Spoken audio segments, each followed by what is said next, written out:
Welcome everyone to my chess stream. William Paschall here. I'm an international master from the United States. We are living in Budapest, Hungary. Thanks to God, or whoever's out there.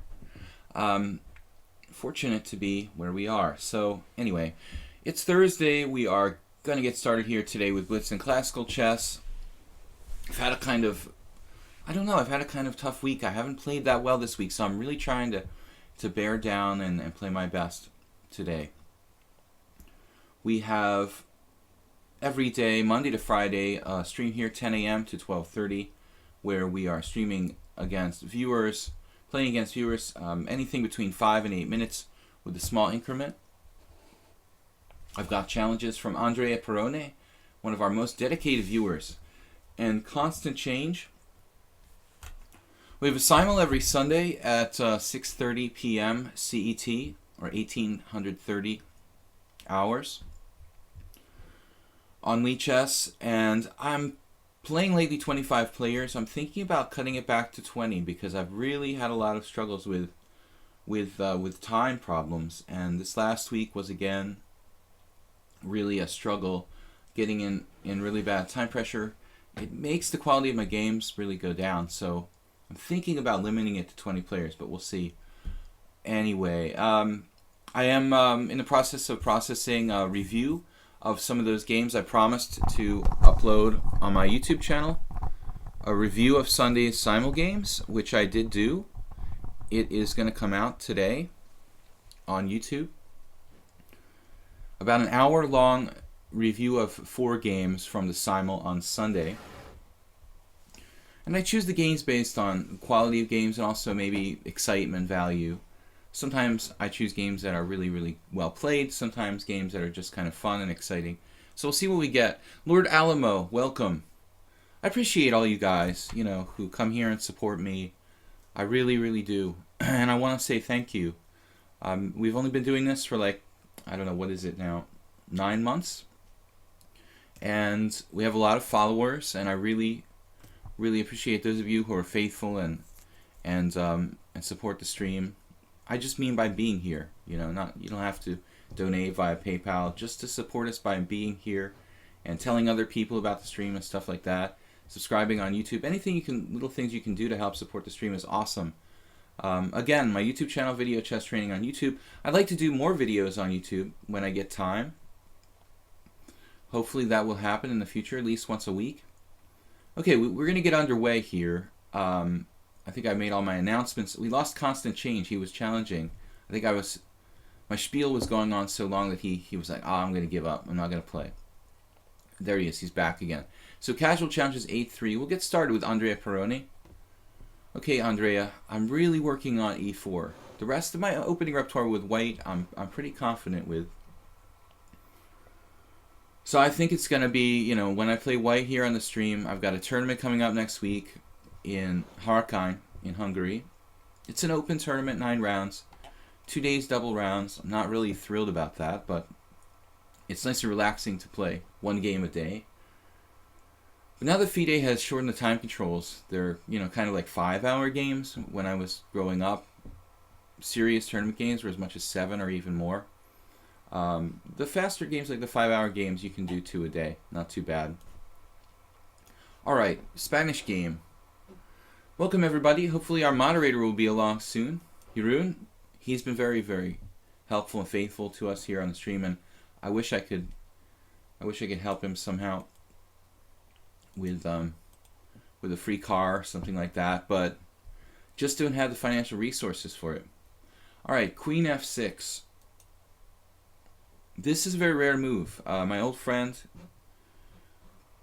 rest his soul, Boris Basinski. I saw him. He was a master from Ukraine who moved to the United States, and he lived in the United States for the majority of his life, but he was Ukrainian. He taught me quite a bit. He was helpful. We played a lot of blitz together, and he was a good influence on me. One of the first masters I beat in a tournament game. But I remember once he played this against John Fedorovich at the World Open. I remember that very clearly, thinking, wow, I can't believe you can play that. Queen F6, but it's It's actually a move, and unfortunately, my theory here is a little bit out of date. If I castle, castling looks fine. What's the idea? Like bishop c5 or something? I could try to open it up with d4, but I don't really see what I have if I do that. You know, I have no rook coming to the e file yet. So you can play like a Steinitz type of thing with c3. It's tempting to play like knight to c3, knight to d5. But I think black can probably cover that with knight e7. I don't like to obstruct my c-pawn, and most players in the white side of the Lopez don't like to play knight to c3. It usually just kind of transposes some sort of four knights type position. So again, welcome guys. We're just getting started here. Let me make sure. Oh, Mariotti variant. Okay, interesting that you mentioned Mariotti, because Mariotti was an Italian master, maybe a grandmaster, and I messed up the title. That's why there's no one watching. Alright, we are not getting lichess players because we don't have .org in the stream, but we fixed it now. So we only lost 8 minutes. We updated the title of the stream to lichess.org, so we should get more viewers. So Mariotti is an Italian GM, I guess, who played a lot during like the 70s. I guess like Karpov had a lot of games with Mariotti, for example. Mariotti, I didn't know this, but he was apparently, because he's before my generation, I didn't know this, but he was apparently famed for playing a lot of really off-the-wall kind of stuff. And, you know, I wasn't aware of that. I saw like a couple games he had played against Karpov in Karpov's best games. But I didn't know that Mariotti was this really eccentric openings guy. But apparently that's the case. Is he still alive, Andrea Peroni? Isn't it Sergio? Knight on G to E7. So we got the stream changed to .org, and I have a problem when I upload the videos to YouTube. It doesn't like when you put .com or .org in the video title. So when I upload my videos to YouTube, I have to take the .org out, and in order for it to upload to YouTube. And then when I create a new stream, I have to make sure that I put the .org back in the stream title on Twitch. So it's a constant struggle. Now knight on C to E7, this is a bit weird. You're undeveloping, and these pieces look very clogged up. So I think that looks pretty risky, honestly. And I mean, I could just play an endgame here with D4. Pawn takes D4. We'll decide what to do when the time comes. C3 looks a bit slow. Knight C3 not very effectual here, so I think D4 is definitely the move. And we could consider a pawn sacrifice. Various types. What is that?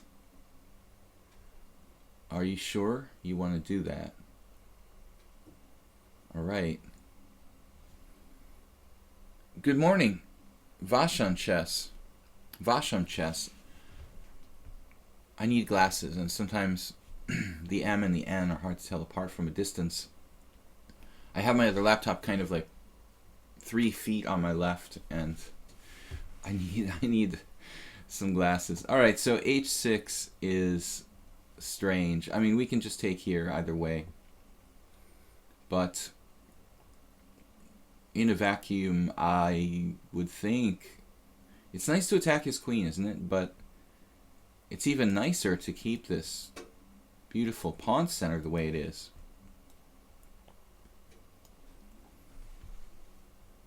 I'm not sure what the idea with H6 was. He was scared of his queen getting trapped, I assume, but I don't think it was really getting trapped. Had a lot of squares laterally. So, to my mind, this looks lost for black. Again, it's one pawn. It's not necessarily resignable, but No, if we go back, I would think you should play the other knight after castles, the other knight to e7. Or possibly bishop c5. But he undevelops his knight. That's very, very strange. He's going to play for d5 now. Possibly d6 and d5.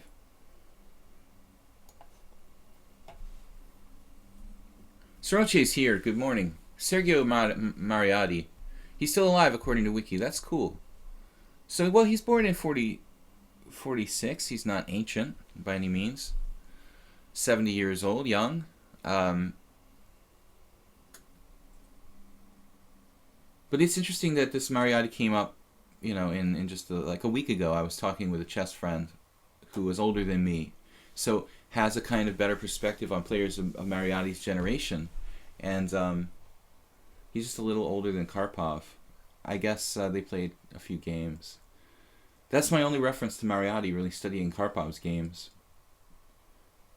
So, yeah, we just have this nice extra pawn. I'm going to make an effort here to... Oh, you're at Tatouar. Okay. I do remember you, of course. And you're a pretty strong player, so... You gave me a tough game the other day, yesterday already.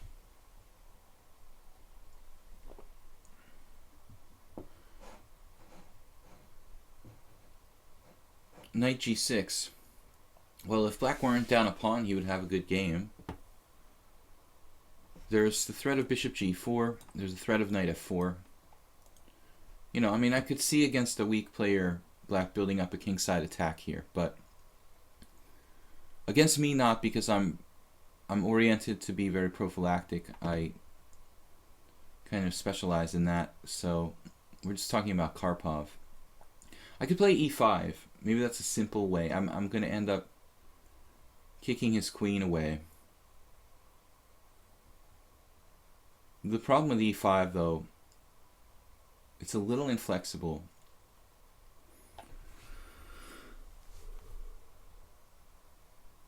Yeah, I like this. Rook e1. Then bishop g4. Rook e1, bishop g4. Knight d2. And white has a very solid position. I'm getting low on time, though. Andrea is a guy who plays too fast. We're trying to get him to slow down. I don't know what your time control of choice is, Andrea. I'll have to take a look at your account and see what you're playing on the downtime, but I strongly recommend that you play more games of the slower time. Alright, knight e7. That move I was surprised by. I really thought we were going to see bishop g4 and castle's queenside, because this knight has trouble going anywhere in this position. Okay, h3, e5. We're just clearly better. We could just play e5. I'm thinking e5 now.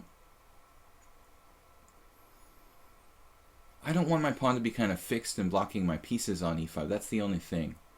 This could give him a kind of blockade position where he just sits behind the pawn on e5 and all my pieces are stuffed up without a lot of mobility.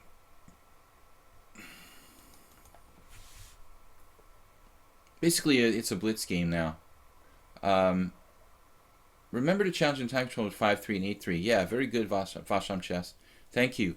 Blauer, yeah, you can challenge. You have to join the queue, but there's not too many players challenging me now. Constant Change, Etatsuar, and Blauer Twitch. Is that you, Blauer?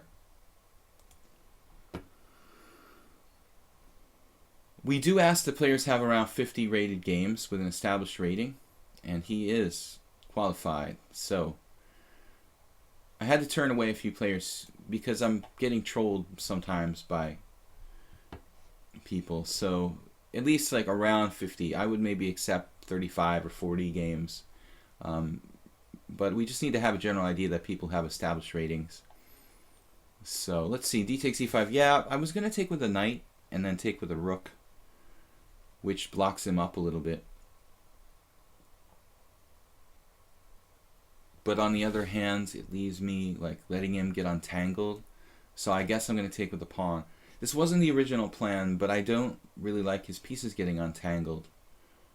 He's got less space, and so in general, when you're facing a player who has less space, you don't want to trade pieces because they'll free their pieces and free their mobility, and I have a space advantage with pawn e5. The problem is chess is filled with contradictions, and in this case, like, I'm up a pawn, so normally if you're up a pawn, another fundamental kind of concept is that you shouldn't, basically, you should trade pieces when you're up material. So, okay, now finally he's getting organized, but I've got knight here to, maybe bishop c4 first is interesting. Knight d4 is another weird idea. Alright. I don't think I can trap his queen per se, but we can make life a little bit awkward for black. I'm starting to see the possibilities here. Knight d4. That's definitely awkward. We've got something now. Possibility of pushing this pawn to e6.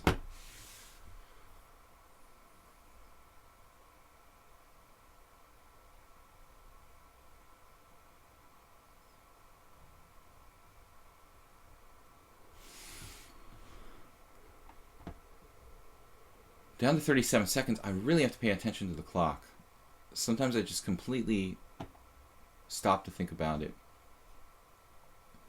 Knight e4.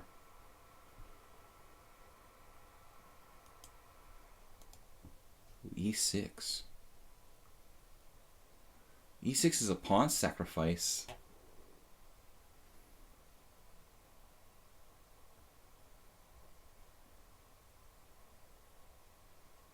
Eleven, 10, 9, 8. Oh, no, don't give me more time. Andrea, no, that's okay. That's fine, man. No, I need the time to kind of... I need the time to make a decision. That's very kind. Don't give me more time. Don't give me more time, because... No, the time just helps me. You know, I'm good at can't talk, but we've decided to sack a pawn here. No, don't give me more time.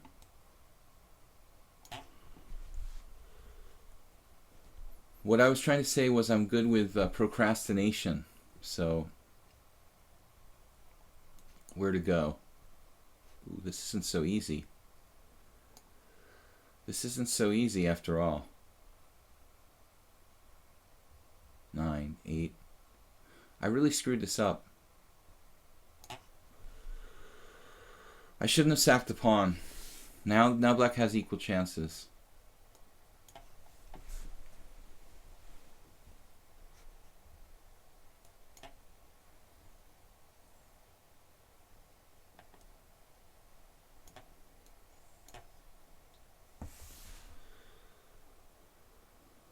He's playing like a phenom.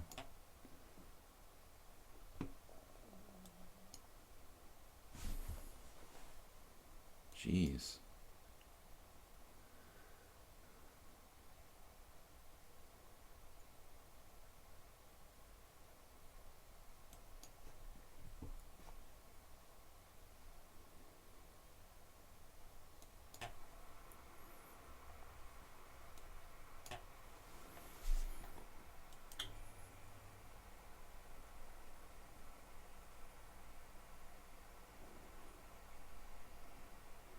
Sorry guys, I'm just trying to hang on here. He's going crazy on me.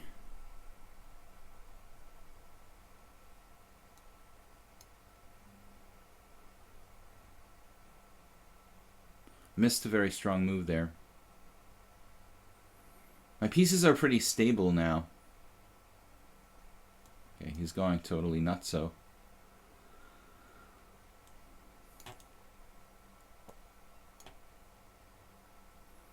Sacrificed a piece for a passed pawn on the 7th, but it shouldn't be enough.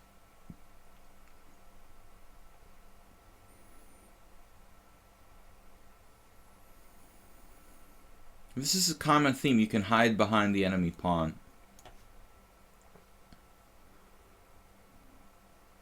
Now we create a kind of fortress.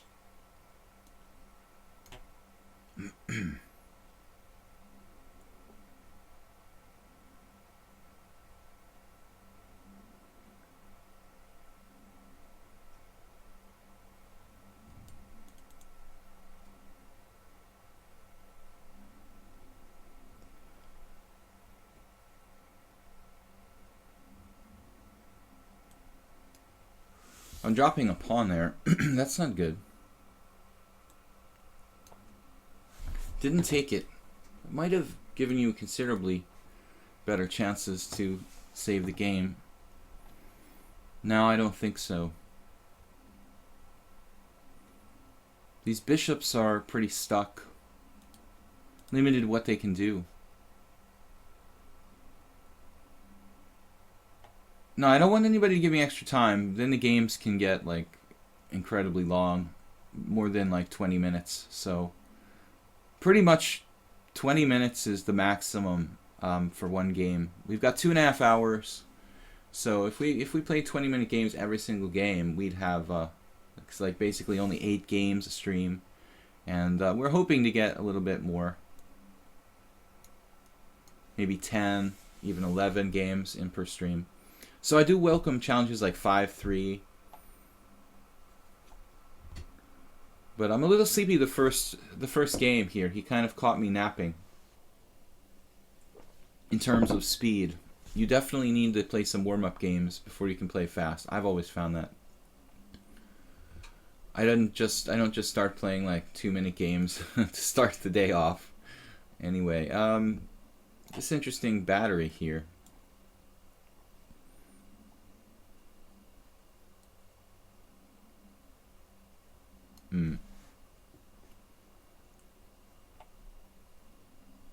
He has e7 defending b7, otherwise I would have had f4.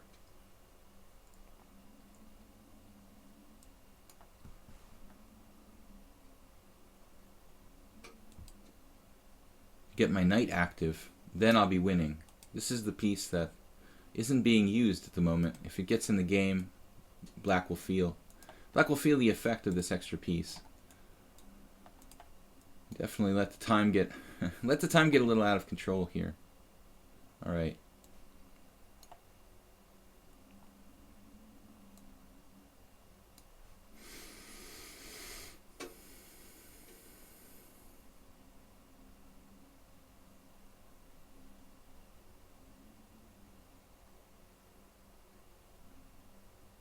Oh yeah.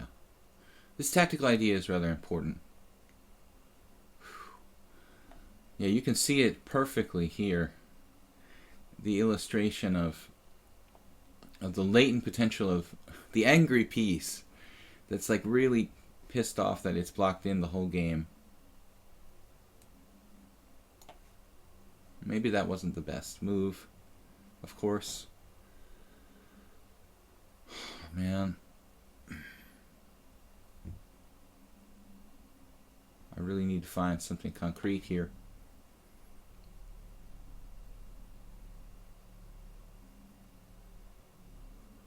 I could sack my queen on b7 in certain positions to reach a winning ending.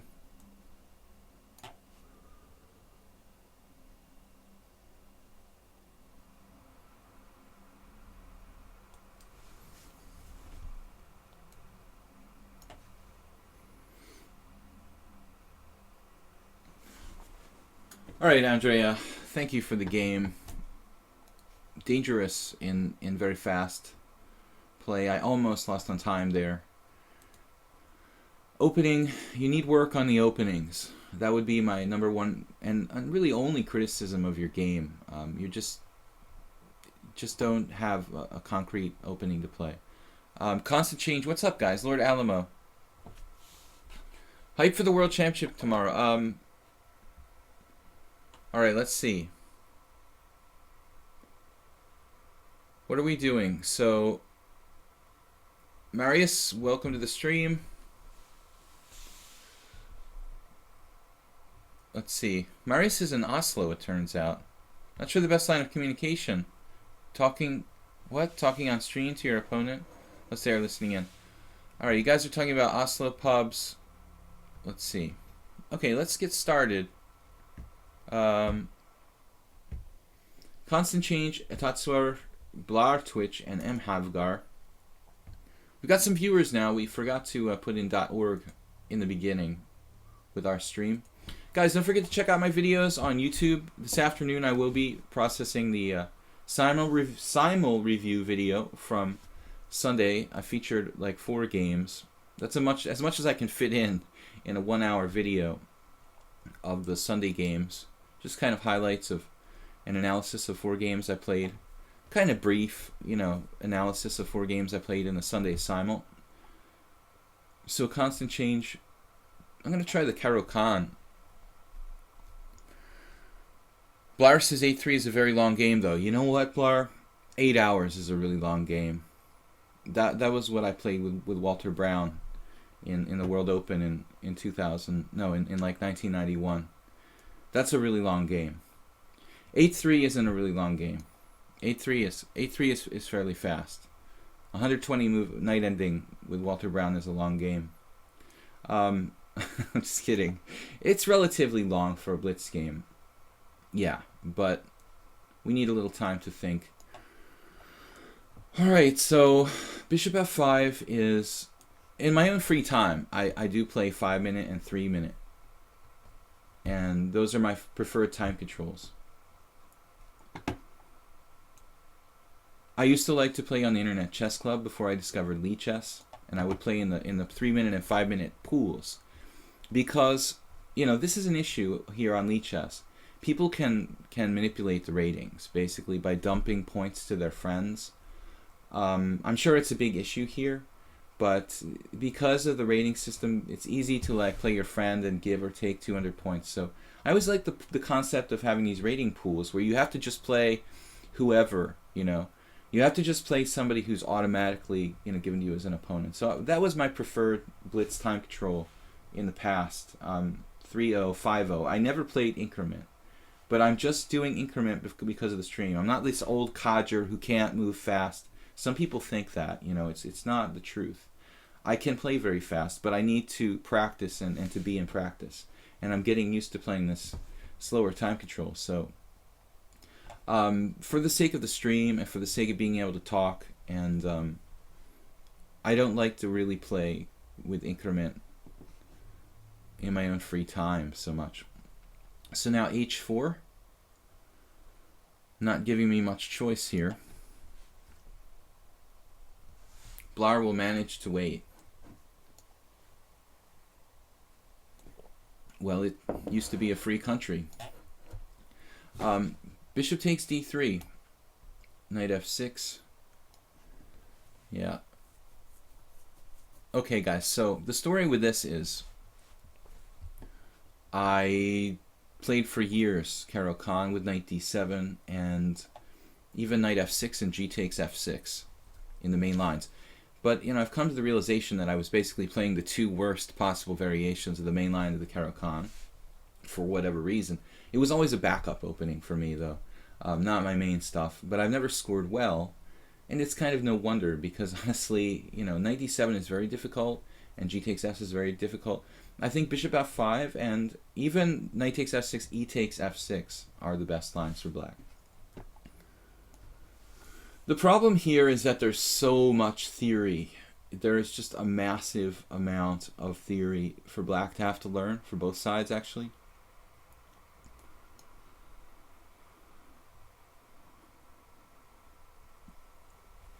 Kasparov actually was playing this back in the 80s. This was one of his earlier openings.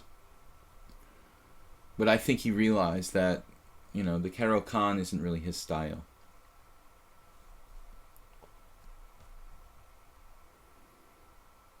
Andre, you have to go. Okay. Thanks for the game. I'm glad you got to play before you had to go. John Capone, what's up? So Constant Change, don't know who he is, but he's pretty strong. 2100 in classical, around 1900 in blitz. He also plays the opening very fast. And then it's the same thing every game. It seems like I have to really struggle to keep up with him in the opening and then try to outplay him later on. One thing that can happen in these lines is, I'm speaking from, studying long ago and also my general experience with both colors, is that this H pawn can fall off. It's a big thorn in white's side, the fact that H pawn can fall off. In fact, my old friend Charles Hertan was an expert in this variation, but Rook H4 is, as far as I remember, like one of the really critical lines, keeping the H pawn protected and threatening to play like Bishop F4. And so he plays Rook on H to E1. That looks like a normal move, but not that dangerous, perhaps. I'm a little worried about the H pawn, You can't play Knight E4 without dropping the pawn on H5. I've been in this kind of situation with white, so white has to be thoughtful what to do, That's why I'm a little bit dubious of the move Rook E1. And I don't know what he's doing now with Queen B3. As I said earlier, if your opponent plays a move that you don't understand, it's very important that you take your time to try to understand what he's actually doing. It's a bad sign if you don't understand the move. Now here I have Bishop D6. Queen B3 doesn't appear to be a threat, and I guess he just wants to play like Queen A4, would be my guess.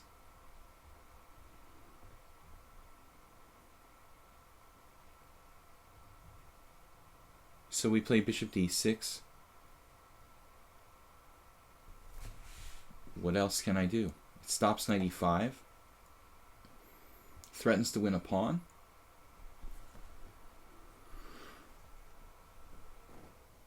With Constant Change, he's a much, much higher rated player than Andrea, but he's kind of doing the same thing, that he plays too fast. But I realize if you only play 5-0, you only play 3-0, you only play bullet, it's difficult to change your pacing of your game.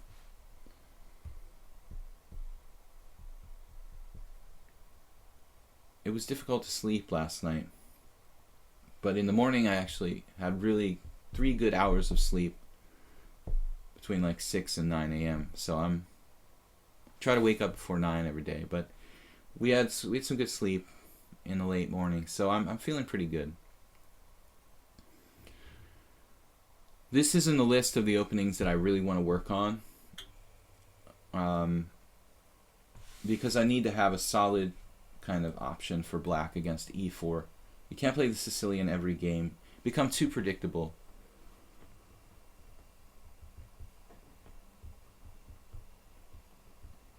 So white's starting to think. But that's something that I try to avoid. I'd rather use my time before I have a problem. The idea is to use your time before you have a problem. Not like once you have a problem you start to think. And this is, I'm speaking from quite a bit of experience. 25 plus years of tournament play.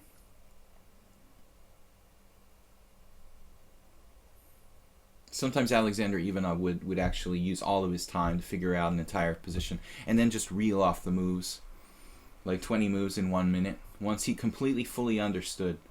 I mean, this is a guy, for example, who can play blindfold with 10 players or more. He can see the position perfectly in your head.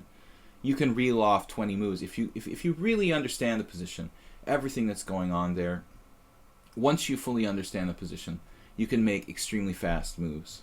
Probably nothing's going to surprise you. So there's something to be said for taking a long time and like one move or a few important moments in the game. Now, this is a very important moment. I thought about this, and my conclusion was that I wasn't sure. It's a cop-out, but it's the truth. I wasn't sure what to do, because we can win a pawn with knight takes h5, and we end up a little bit misplaced. Knight takes h5, knight takes d6, queen takes d6. We are up a clear pawn, but we weaken our dark squares. Our dark square bishop is gone from the board.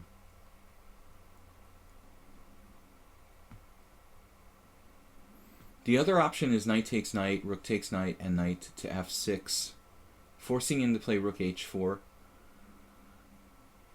And I think in that variation, we should have something approaching like equality. But knight takes h5, we need to spend about 45 seconds here and think about it. Take, take, take.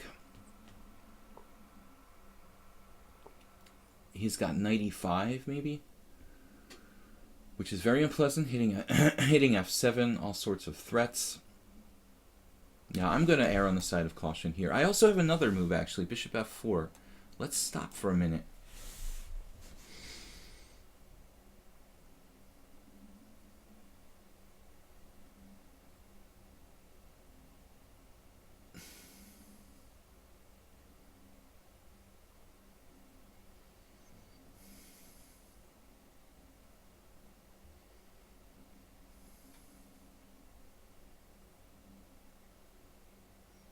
This move deserves serious consideration too. Okay, let's say he takes an f6. I take back. Now let's go for it. A surprise. We were really analyzing two other moves, but saw this at the last moment. That's often a place where you blunder. I have found, it happened to me once in June, my last tournament.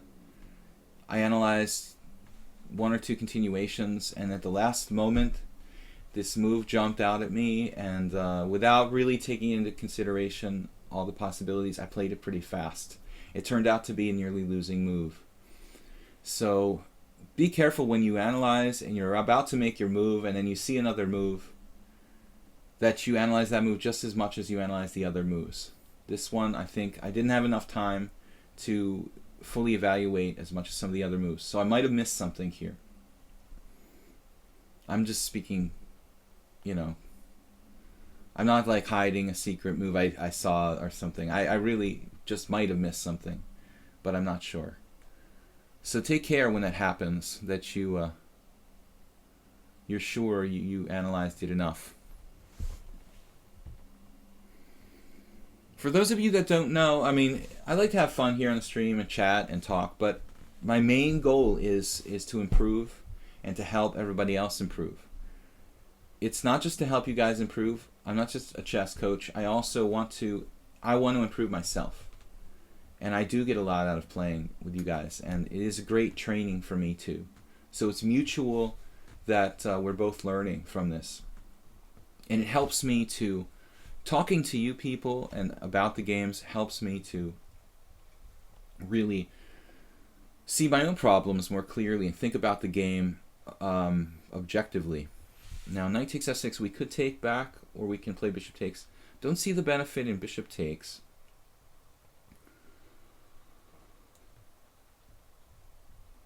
We are taking back.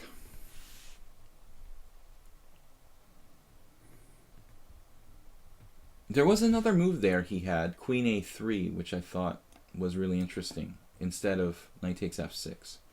Queen a3 hitting the important a7 and also this diagonal a little bit. So we're picking this pawn off. And, well, this is kind of a classic happening in this system.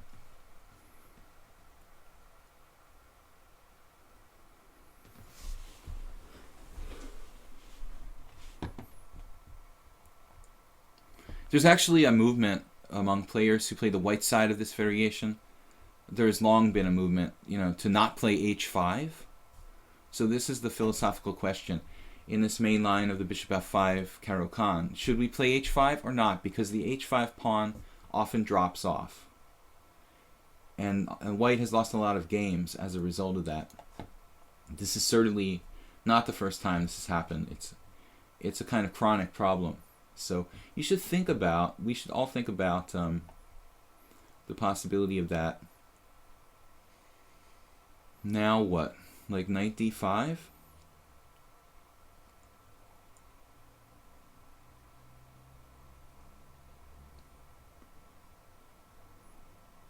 Rook f8. Rook f8 looks solid.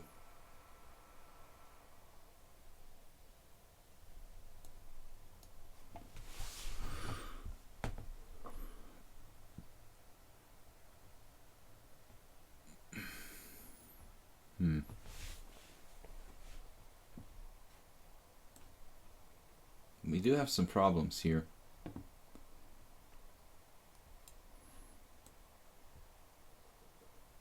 Do I have any tricks? Knight d5 followed by f6.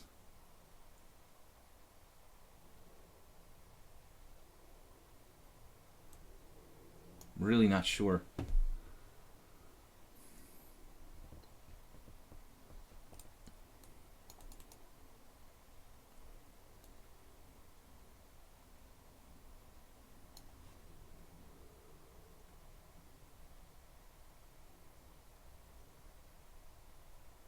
Uh-oh.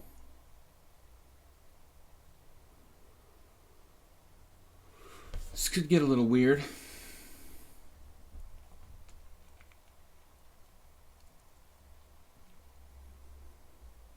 White has pretty serious compensation with his powerful knight on e5, and his pieces are well placed. He had a shot there.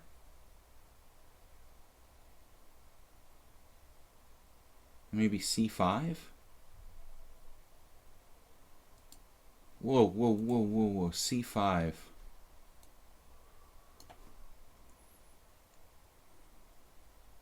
What am I doing?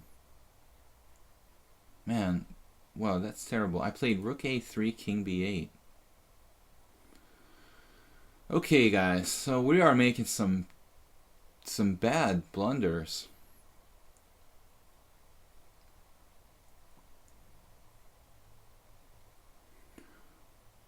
No spoilers. Deju says, what are the equipments needed to stream on Twitch? Time. That's the most important equipment. It's better not to have like a 9-to-5 job, but you could probably pull it off.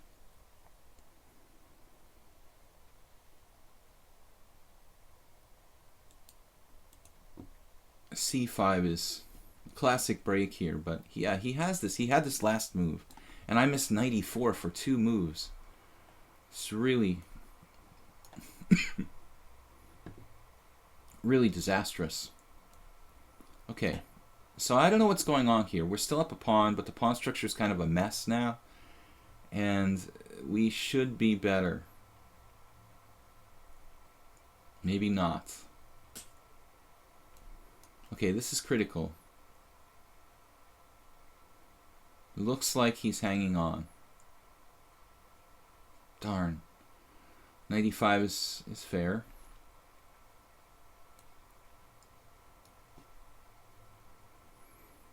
I missed just a clear win, 2 moves in a row.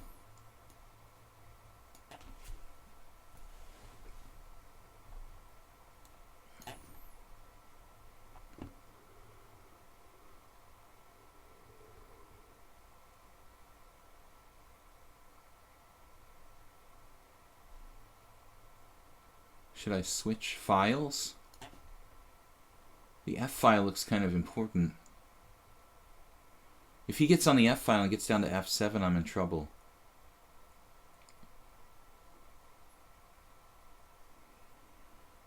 I think he could have rounded up my d-pawn if he had surrounded it immediately with rook d3 and maybe not with the king on d1, but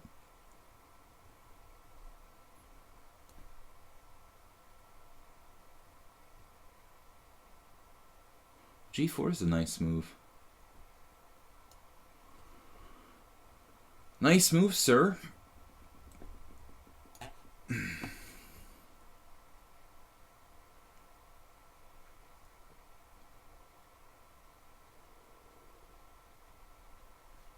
King here.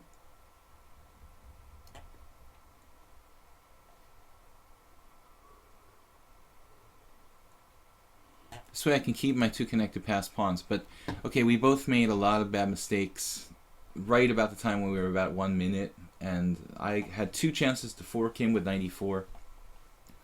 And he also had knight takes f7 a move earlier. It's pretty bad tactical mistakes by both sides. Alright, Atatsur. Lichess is down. No, Lichess is not down.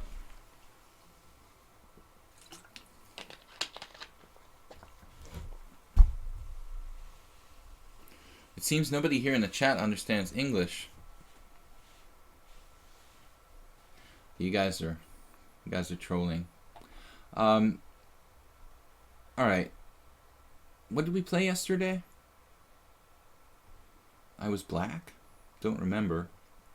I remember the opening. This was oh, there was the same-ish King's Indian before that. That was really bad for white. Okay. Anyway, let's see if we can play a little d4.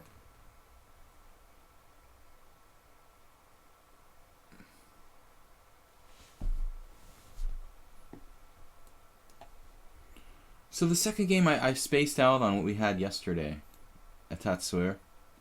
I don't recall. It was Weird Wednesday, that's right. So we could have played any kind of strange opening. But was it you who played something very solid with white? Was that the game where someone was playing such a solid setup? I was complaining. Don't take everything I say so literally, guys. I'm very emotional and I love to play and I love to win. So if I say I hate you for doing something, don't take it personally. I'm just kind of joking around. Okay. Let's see, castles. People are too sensitive here on the internet. So I'm going to play the same-ish myself. You played the same-ish against me. Now it's my turn to play the same-ish variation with white. Constant change. You can't cope with the time pressure. Just play fast like you play in the opening. Think about not playing h5, or else you have to study the lines more deeply. That's always been a problem for me. The few times I played that... okay, yeah, Atatsur, I remember. Okay, so you were winning the game completely, and then you blundered a rook at the end. I recall now. It was a nice tactic where you sacrificed a piece. Yeah, it all comes back to me now. Queen's Indian type of position where I grabbed a knight on e5 and you had a world of tactics. I was in time pressure, which I've been getting a lot of. I've got to try to maybe play just faster. Many of these games, I'm getting in too much time pressure. I talk about taking your time, but there's got to be a kind of happy medium. So I think maybe I'm too far on the other extreme, getting to such bad time pressure that it's costing me. Now a6. This is an interesting and flexible setup for black. If I play queen d2, here, you can play c5, d5, b5, Benko Gambit type thing. I could consider, what, knight e2? Knight e2, c5 isn't going to help me. I'd have to maintain the center if I did that. I don't like a4 that much for white. Now, a6 is a kind of rare move, but it's actually... I think I had a game like this in my simul on Sunday. If you do play Benko Gambit, I don't want to lose like I lost against Marius yesterday. Tragic Benko Gambit. I usually do well against the Benko, but I was kind of fell asleep there. In my last game yesterday, I lost horribly against Marius Have. So this position, if I take on c5, what's up with that? Probably nothing. Nothing special. Take, take. Queen takes d8. And then what? You know, I just have this silly position. Take, take. There is the possibility of e5 sometimes in those sort of structures. I could play pawn takes pawn, pawn takes pawn, queen takes rook, rook takes e5. But usually black has enough counterplay.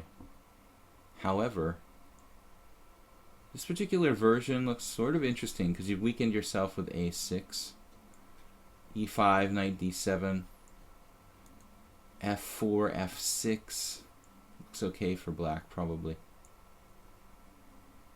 We could try to keep the tension. Knight on g to e2. That leaves me in a strange sort of marazzi. d5, b5, ab, ab, bishop takes b5, bishop a6.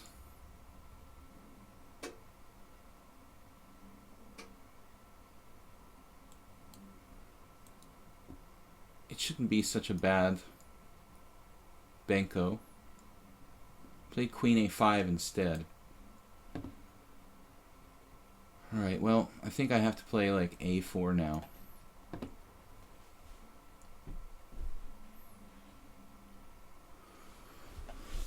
We could have a similar type of Benko thing or a Benoni. It's not really a King's Indian anymore. In the old days, in the 50s and 60s, when you'd read a chess book, not that I was alive then, but I have a lot of chess books from that era, like Matanovic, this Yugoslav grandmaster, or Morovic, I think it was Morovic, not Matanovic. He wrote a book on the King's Indian. All the Benoni type positions after King's Indian, he would consider still like King's Indian positions. But really the Benoni and the King's Indian are technically completely separate openings. For some weird reason, I can't access lichess suddenly. Quick reboot and see y'all in a sec. Nice American style English he's got.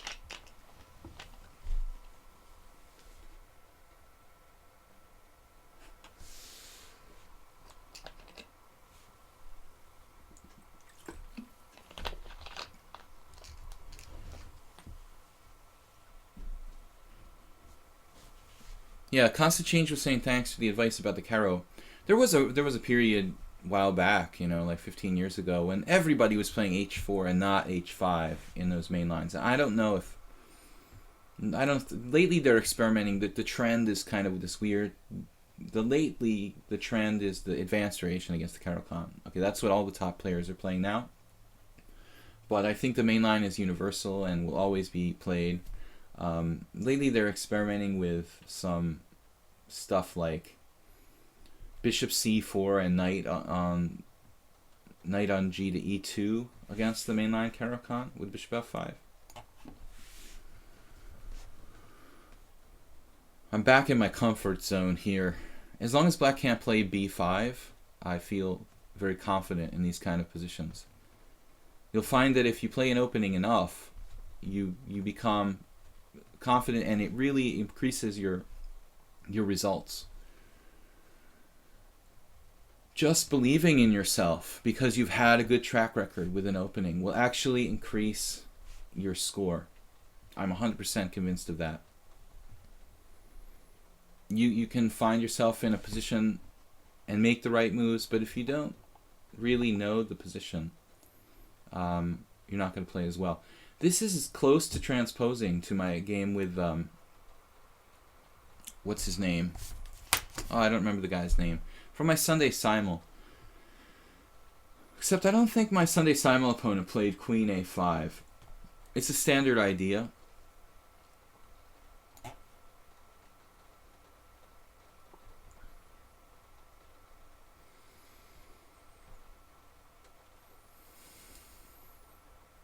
I have never had any success with like Queen A5 type ideas in these sort of positions. The queen has a tendency to like get trapped. It's difficult to coordinate with the other pieces. I know there are some lines where it's sort of the main move, but not my cup of tea. And I do play this opening for black. I try to do different kind of stuff.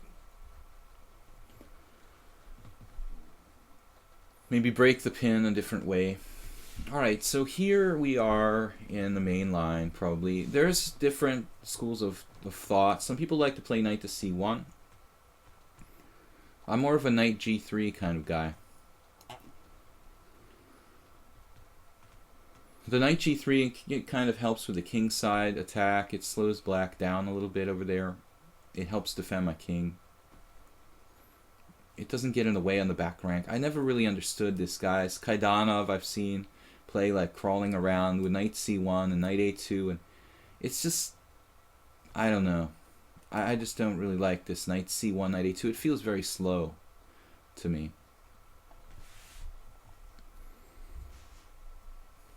How much does he charge for one game? What are you talking about? Charge? Anyway, guys, I do give lessons. If you're interested in taking lessons or training, give me or send me an email, videochesstrainer@gmail.com. I think I have reasonable rates for the level of my experience, and also, if you have any kind of questions or suggestions for the stream, you can just send me an email, videochesstrainer@gmail.com. If you want to support the stream via PayPal, as many people have so far, which I really appreciate, even just a small donation of $5 is really helpful to keep this going. I want to keep it going through next year. We're almost, we're going to be at a year in February, so hopefully we can keep it going for another year. So you can click a link in the PayPal, in the Twitch, and as I said, if you're watching regularly, if you could just donate $5 or $10 a year, that's awesome. Okay, back to the scheduled program here. Tomorrow I'm going to be streaming 10 a.m. again, and then Sunday we're going to do a simul. I'm thinking about, every time I have a bad simul, I'm thinking about slowing it down a little bit, or maybe making less players. It's been pretty tough doing 25 players with the 40-40 time control. It's really touch and go. I get into like brutal time pressure. I timed out in a couple games. So I'm thinking about maybe limiting the entries to 20, or maybe making time control longer by just a tiny bit, but it's hard to decide. H5 best move. This is still a main line at Tetzwer. Yeah, I would play the position sometimes like this. I had a very similar game against Toth Ervin, which I mentioned just 2 weeks ago, in fact. We have a problem here. What is wrong with this position? That is awkward. Whoa. You're not supposed to get that in. How did you get this move order? What did I do wrong here? Something technically wrong with my position, looks like.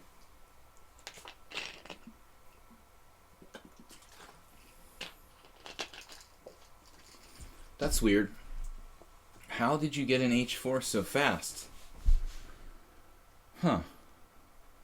Because I really, I need like one more tempo to castle kingside. If I play bishop f4, I threaten his pawn there. That is pretty serious. That's probably what I have to do, but I don't really like it. I'm not supposed to have to put the bishop on f4 in this line. Bishop h6, some people might be tempted to play that.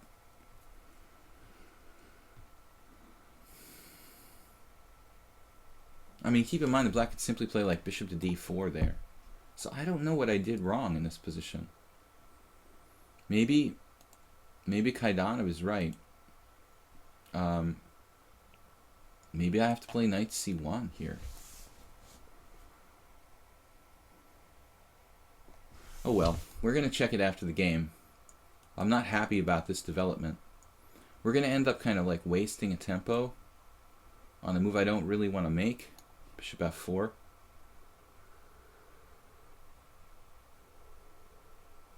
But this is a very important pawn, so he can't simply ignore this threat.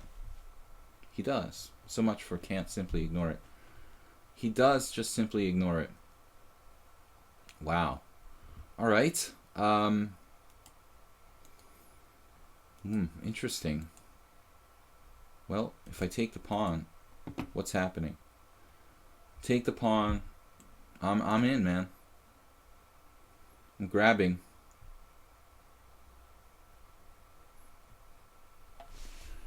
You're gonna have to prove it to me.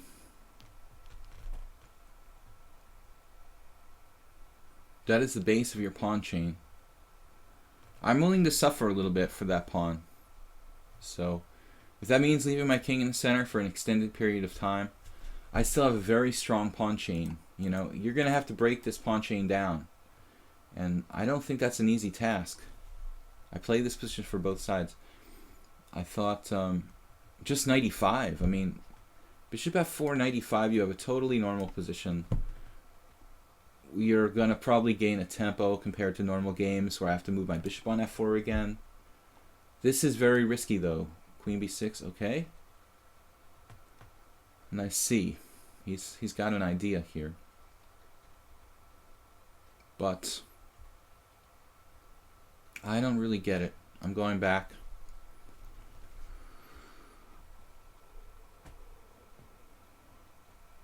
Bishop takes g5, if g5, bishop takes g5. I capture the second time with check. h4, knight f1. So you're gonna have to prove it to me. I don't, and I also have a5 sometimes. This is just a kind of waiting move with king h8, but I'm consolidating. I think we try to take this pawn here, but it's rather risky, so.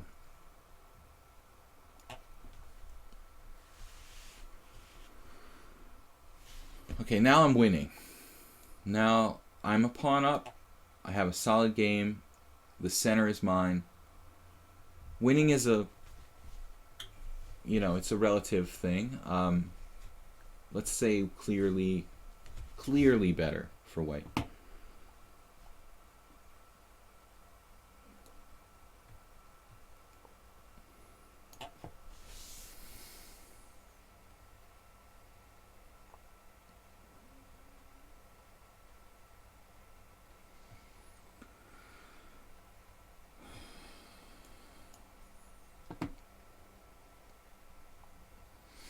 But anybody who's followed the stream in the last couple weeks and seen me playing this system, this is not the first time. The pawn chain is untouchable. The second or third game I've had like this, black was unable to do any damage at all to my pawn chain. Now I still got a little work to do. I don't know, g3 looks kind of risky for me. Maybe I should trade pieces here. That's a powerful knight on e5.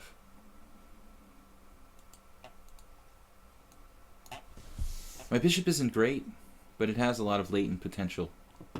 And then g4. Okay, so this has got to be strong for white.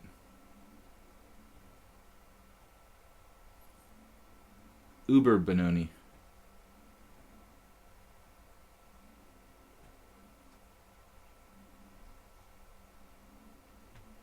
Sealer Sweeper Sacrifice, definitely on my mind. The Sealer Sweeper is like e5, pawn takes pawn, f5. Sweep past. It's even stronger here. f5 is also interesting. Takes knight e4. Very powerful possibilities. The knight on f8.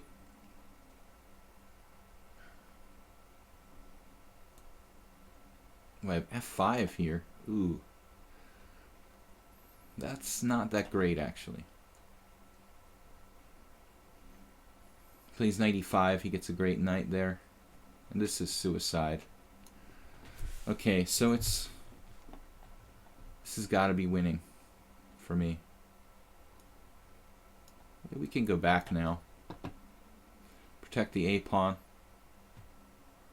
Two connected pass pawns. Just monstrously strong. Our pawn chain has shifted to a new dimension.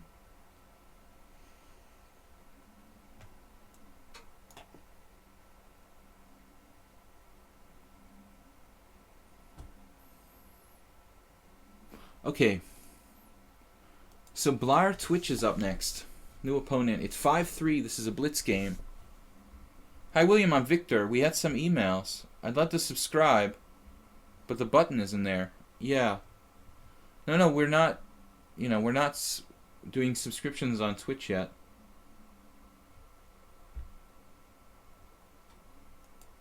Possibly in the future. You don't have to subscribe. I mean, just follow me on Twitch. Follow me on lichess. Our Twitch is up. Tortura.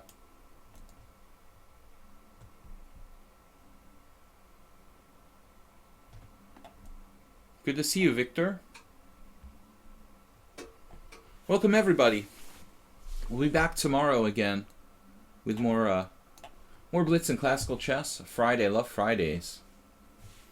To play some poker in the evening. Gets my night off and my day off on Saturday. I have another tournament team championship game on Sunday this week. So Sunday Simul's going to be tough. I will be playing a tournament game in the morning and then doing the Simul. Maybe it would make sense to make the Simul like 20 players this week. Give me a little bit of an easier time.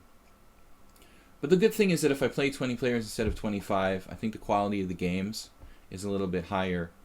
Okay, so d4.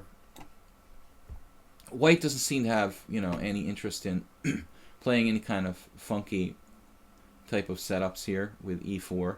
He's just going to transpose to a kind of Queen's Indian.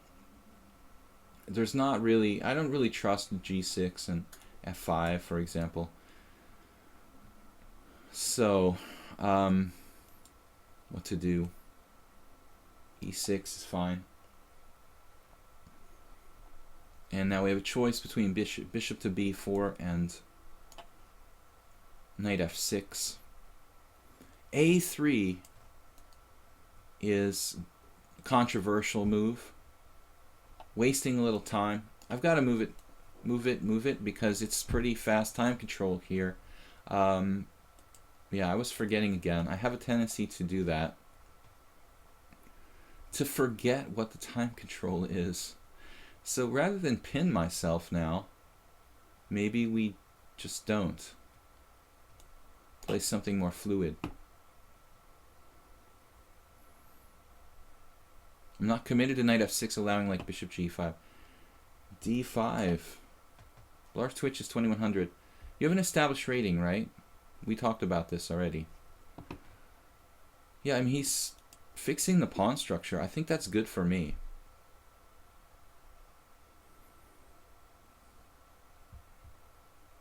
Can I support f5 at some point? He's pretty fast. We got to give him credit for that. Knight f6 now. Bishop e3. All right. Well, got to hold up c5, a4, a5. Look for counterplay, but the structure is unfavorable for white. Blar Twitch is fast. He definitely has the fastness going on. Alright, we'll castle. Keep our options open here. Pieces are all behind the pawn chain. I'm not in a hurry to play knight c5, though I could. He could play bishop takes c5. I probably have to take with the b pawn because my e5 pawn would be hanging. In that kind of position, I think his doubled c pawns don't look so bad anymore. If I have doubled c pawns as well.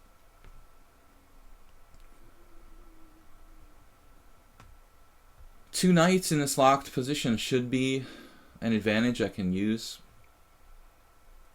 But I don't have that much space. This bishop can be rerouted to a6 or c8, that is. some positional issues we have here. Maybe f5 would be a good idea.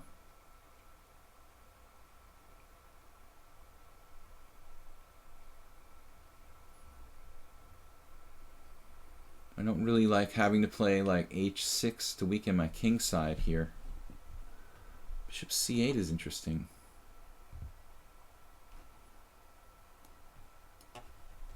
Anyway, it's not doing anything on b7, is it? That bishop on b7, useless. It's just, as they say, biting on granite on d5. So this is typical Queen's Indian maneuver. Regrouping back this way. I can't let him play a5, and this is another weakness. These pawns are all weaknesses potentially. At the moment, not really weaknesses at the moment. Now, okay. So f5 is a logical move. Knight g6 is an interesting idea.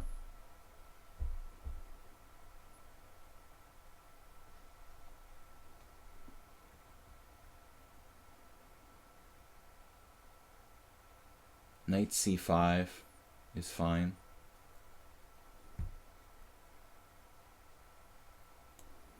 And let's play knight c5. Shift it up a little bit. I could take back with a d-pawn here. It gives him a kind of majority on the king side, so I think I'm going to pass. I don't want to give him a king side pawn majority. I have other ideas. You can still play for f5.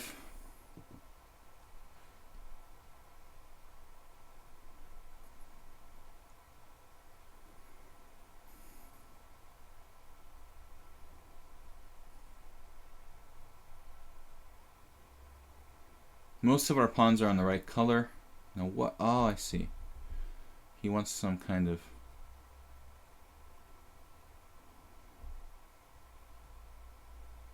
You try to attack him on the king side here, looks like.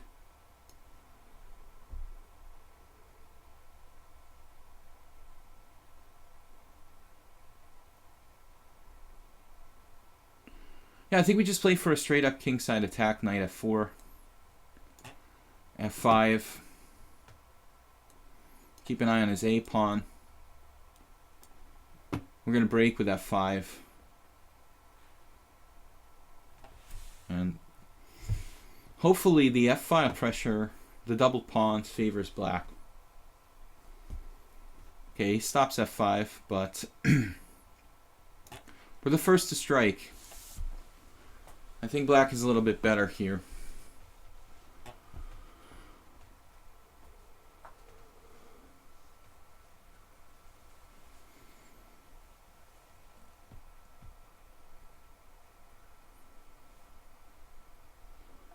Possibility of f4. Maybe grab the b file in some lines.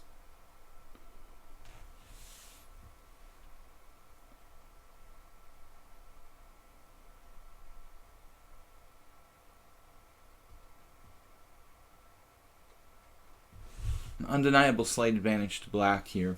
Maybe he can hold it together, but his idea with knight b1 was to play knight a3 and knight b5 and kind of block the position. But unfortunately, that piece is a little out of play. It also cost him quite a bit of time. Alright, Tortura. You can't sit here for a long time, since your kid is calling for attention. Wow, this is some kind of interesting pawn sacrifice. Now what do we do? Rook b2. I didn't even play rook b8 yet. I'm trying to play rook b2. Pawn takes pawn, and he's going to play knight d2 and try to get his pawn back there. That's interesting.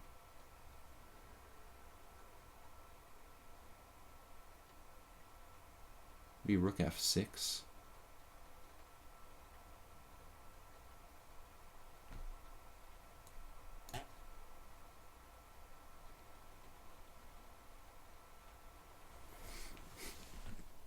Yeah, he can't play knight a3 without dropping this a4 pawn in some lines too.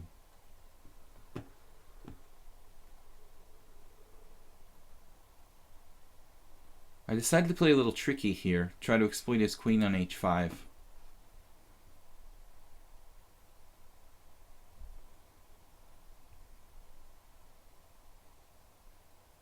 Queen takes there, queen takes there. Well, first of all, I could have taken on e4. That's looking pretty good. Secondly, I'm not sure about that variation where I let him take on c7. A little bit messy, probably. He gets a knight on c7 and e6. I don't really want to see that happen.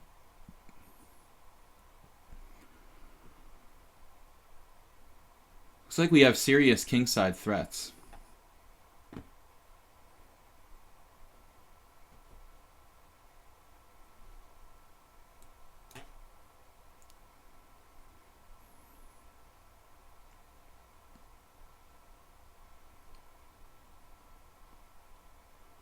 Queen e2.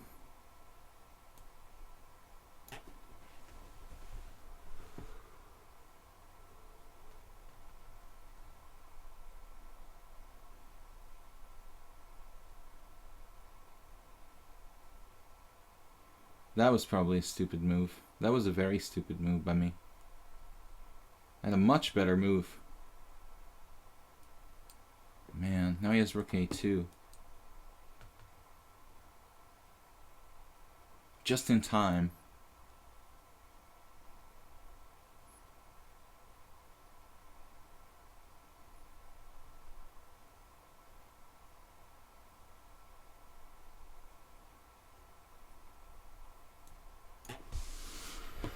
I'll just have to give him the pawn back.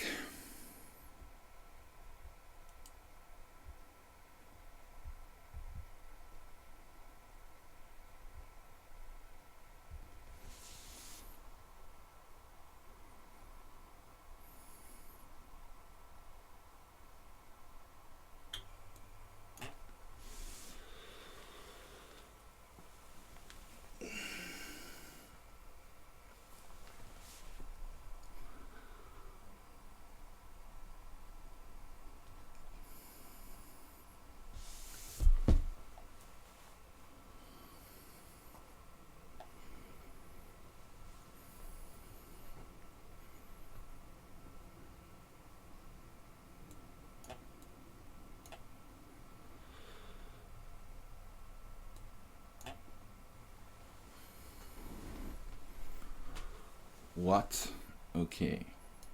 Yeah, that was close. Okay, good game, man. Good game, very close. Mirza Yakubadze is up next. Mule Skinner, Crazy, and Max123, who I haven't seen in a long time. Max123 is challenging me to 8-4. Technically, it should be 8-3, but I wouldn't worry about it. All right.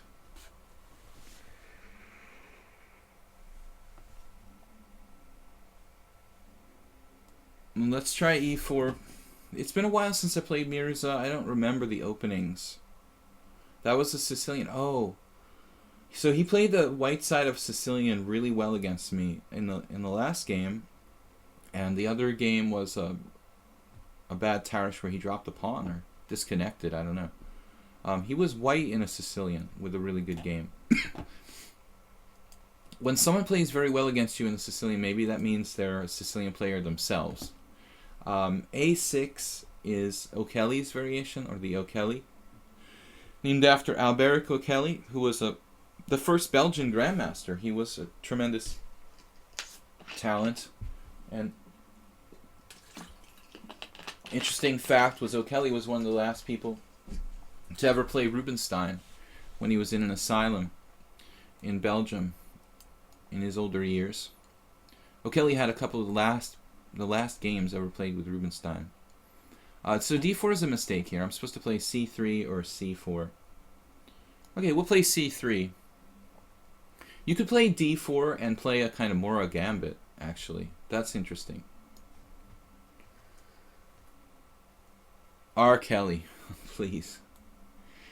You guys. O'Kelly. He was a Belgian grandmaster, the first. Knight to f6. Okay, it's not a typical Belgian name. I don't know the story with his family, but knight f6. He's long since passed away. So a6, yeah, this is just a form of the c3 Sicilian, which I don't know very well, of course.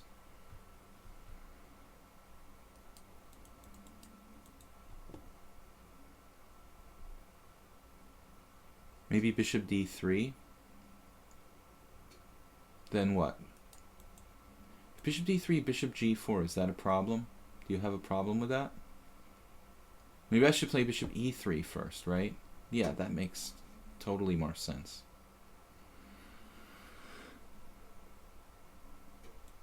Interesting. So I can grab this pawn on c5. And then he trades queens. And what happens there?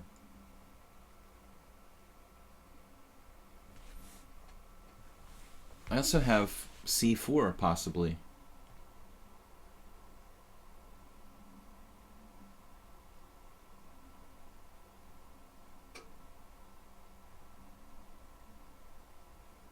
D takes c. The idea of grabbing and holding the pawn with b4.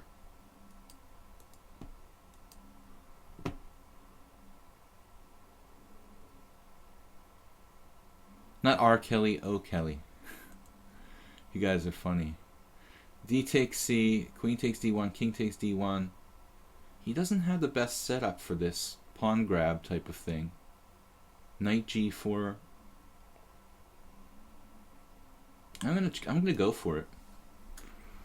Not my typical type of position, but I don't think that black is really well set up for this. This is a reasonable move. Would I play b4? b4, a5. Yeah. Then he's got b4, a5. So I have to play bishop d4. And then b4? What is the deal with this?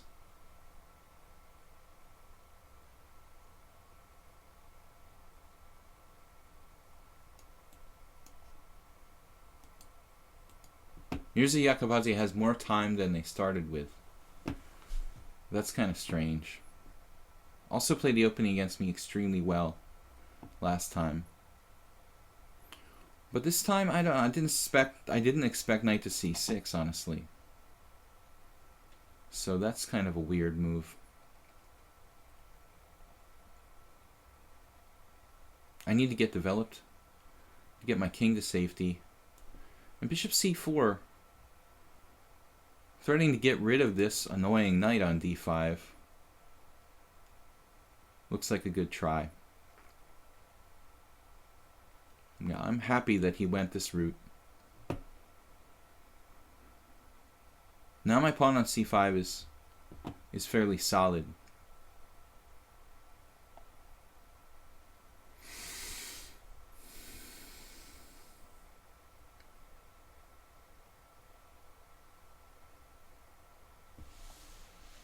Tempting to take.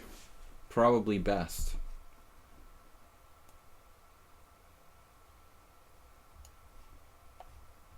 I can develop two knights against two bishops. The two knights tend to do really well. And we have a solid game. Maybe I have to be prepared for b6, breaking my pawns. Not sure where my king should go.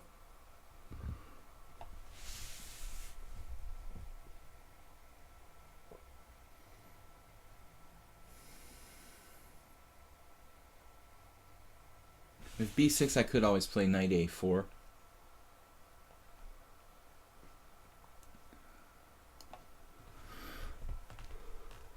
He's just moving fast. You guys can see that, right? b4 weakens my structure a bit. Let's get the rook to the open file. Yeah, bishop f6. Not really a problem here. Very strong knight.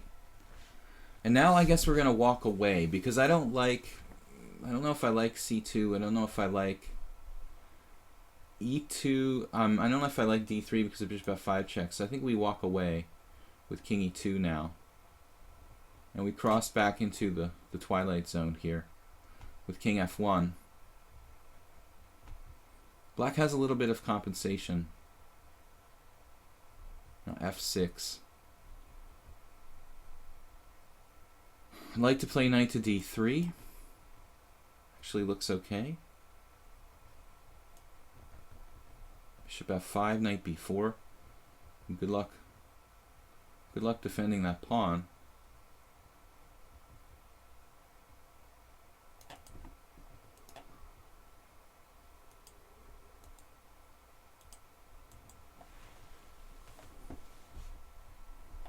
There first. Well, I can just simply take on d5, threatening knight e7 check. The problem is, after knight takes d5, rook e8 check, knight e3, black has the move rook a d8, and he's going to win my pawn. So therefore, maybe knight b4 is the better move.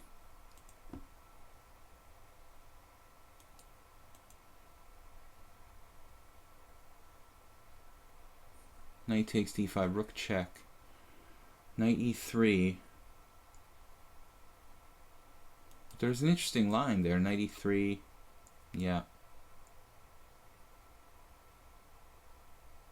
Rook d8, and he picks off that pawn. So I guess we will go with this. The original plan.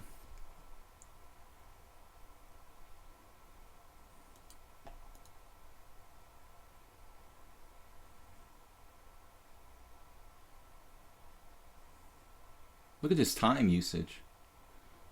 I would think in bullet he would be like 2,000, man. He's played the whole game using no time. It's pretty impressive. And he's still got a decent position. Imagine if he took his time, what he would maul me.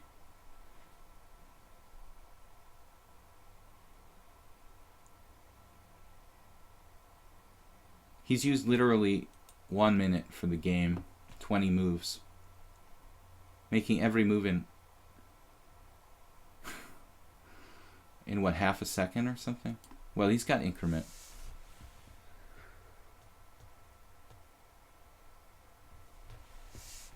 So seriously, how good would he be? This first game I was lucky against him. He had a very interesting position, and it was very theoretical. Made one mistake, and the other one just was like a weird oversight, and he resigned or disconnected. I should have played, let's see, I should have played d4 against him. He played the Tarash, and that's one of my favorite openings to play against, actually. So we have a classic situation with 2 knights against 2 bishops. Much better to have 2 knights than bishop and knight, because the bishop and knight are difficult to coordinate. a5. Okay, snap this guy. We have to. Now he's got a check.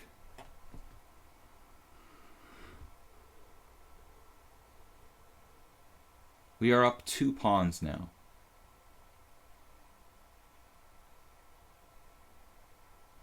Bishop d2. And he overlooked something.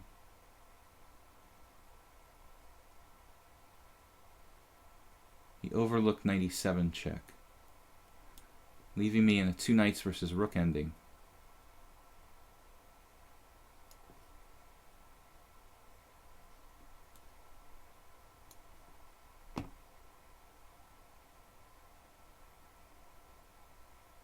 That's a bad move. That helps me.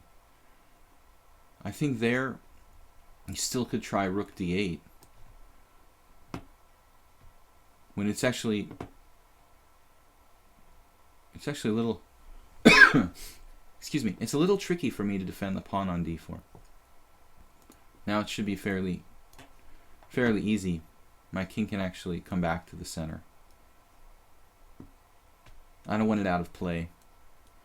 And I might have to retreat, unfortunately. I'd like to keep my rook on the 7th, but now I resign. So you guys are mostly playing too fast. You have to adjust to the 8-3 time control. Or else challenge me to 5-3. If you guys want to play fast, challenge me to 5-3. Don't challenge me to 8-3. It's not mandatory that you have to play 8-3. Okay, Mule Skinner. I wanted to go Scandinavian against him. I keep forgetting when I'm black. We want to try to open the position against Mule Skinner as much as possible because he absolutely loves closed games. I don't remember what happened last time against Mule Skinner. Maybe there was one game in this line. I'm surprised, honestly. Mule Skinner, it seems like it would be much more your style to play like knight to c3 or some weird move like maybe e5. I don't know if e5 is good enough, but maybe knight c3. Although this is objectively the best move.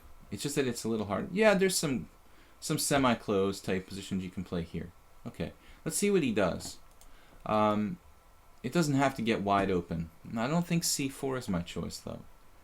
That wouldn't be my choice for your style. You should play something like knight to c3. Now you're in a Panov, which is actually a pretty open game.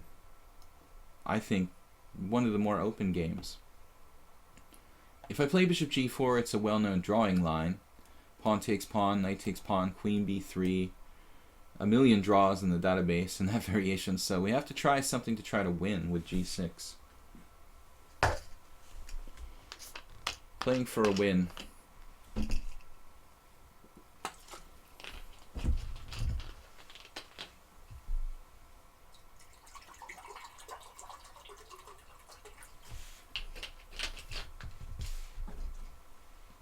Okay, main line.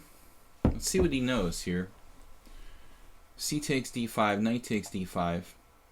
It's basically like a Tarash with colors reversed, where I'm white but I'm a tempo down. Mubat pouncing on Blar there. Don't take Mubat personally. Mubat is in place to keep the trolls at bay. Sometimes he punishes innocent bystanders, but it's all good. So I can't leave the page to read my messages. If you guys want to contact me about something serious like lessons or a suggestion, you can email me at videochesstrainer@gmail.com. Otherwise, you can shoot me a message here on lichess. So, yeah, this is a tough one. Queen b3. Queen b3 is a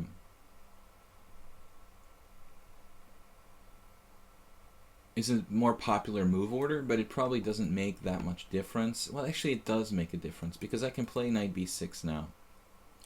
Against queen b3, knight b6 is not such a good move. Yeah, I can also take on c3 though. Knight takes c3, b takes c3, bishop g7. This is considered to be totally okay for black. I was thinking about knight b6. I saw once Anatoly Line versus Yasser Seirawan. Yasser played knight b6. Yasser's a big Caro-Kann expert in the US Championship, but he wasn't able to beat Line. Line was kind of playing for a draw, and the game went like knight b6, bishop b5, or something like that. So it's a tough call to play knight b6 or knight takes c3 here. Maybe I prefer knight b6. This will, it's for at least in playing for a win. This will transfer possibly to some line of the Grunfeld that I actually play with white.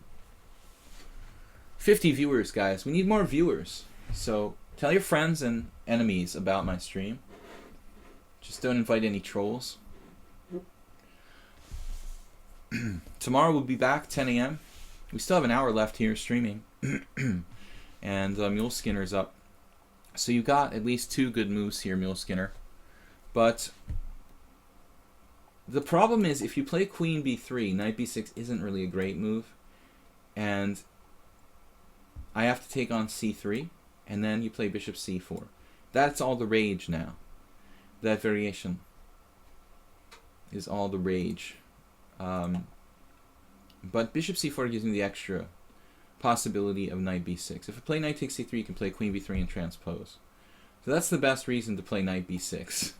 Because after knight takes c3, queen b3. A lot of people don't know that move, but it's much better than taking back on c3, which is the older move, and it's nothing for white. Yeah, invite your enemies.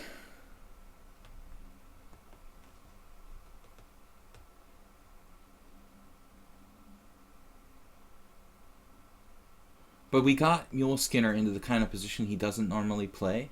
Fairly open game. It's not wide open like an opposite side castling Sicilian, but it's much more open than he's used to. He likes locked positions, French defense, Grand Prix attack, closed sort of setups with white. So at least we got some kind of openness going on here.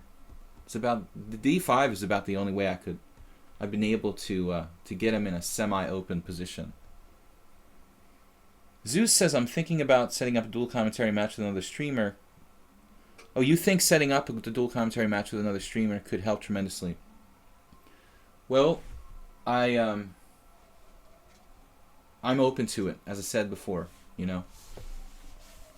So if you guys know anybody, you know, you can tell them I'm interested. I had a talk with Astana a while back, but he didn't seem like he was really into dual commentary streams.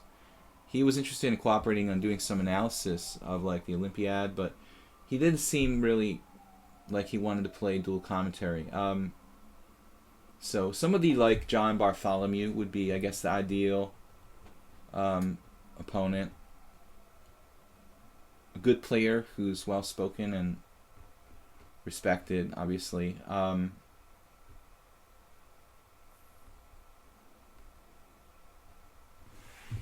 John has a much greater following than me here, so I feel like he's kind of doing me a favor in a way, if he agrees just to do it. I'm like the lesser streamer because I've been doing this as long, but it's an interesting concept, and I think, you know, I don't really want to do it with just anybody. There's certain streamers I don't really like. Everybody has their taste, so I'm not going to name names, but there's certain people I wouldn't want to do it against. But if you think about somebody like John Bartholomew, or I don't even know if Greg Shahadi still streams anymore, but he used to make videos and stuff. Somebody like that, I would be into. It's more fun if it's someone you know, obviously. Those guys I know. Not Bartholomew very much, but I've seen him around. I know he seems like a decent guy. So it's got to be somebody I kind of respect. And as I said, I wanted to do it with Astana, but he doesn't seem like he was interested in dual commentary. Just other stuff. Queen d2, you're not castling. You're leaving your king in the center. But I agree in general, Zeus, that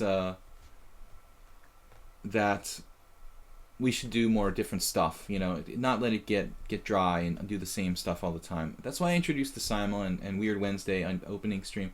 But I think we need even more diversions and unusual events, different events. Queen d2, so you're not castling. That's interesting. So bishop g4 here, I think, goes for it. Like, that's got to be the move. The main line, I played this position with white, it's h3. I've actually got this position many, many times with white because I played the e3 variation against the Grunfeld. The quiet variation, or e3 Grunfeld, believe it or not, transposes to this position if you play it a certain way. I had this variation against Sergei Grigorians, who's a 2600 player. We had a draw in Hungarian Team Championship a couple years ago, except he played a different line with black.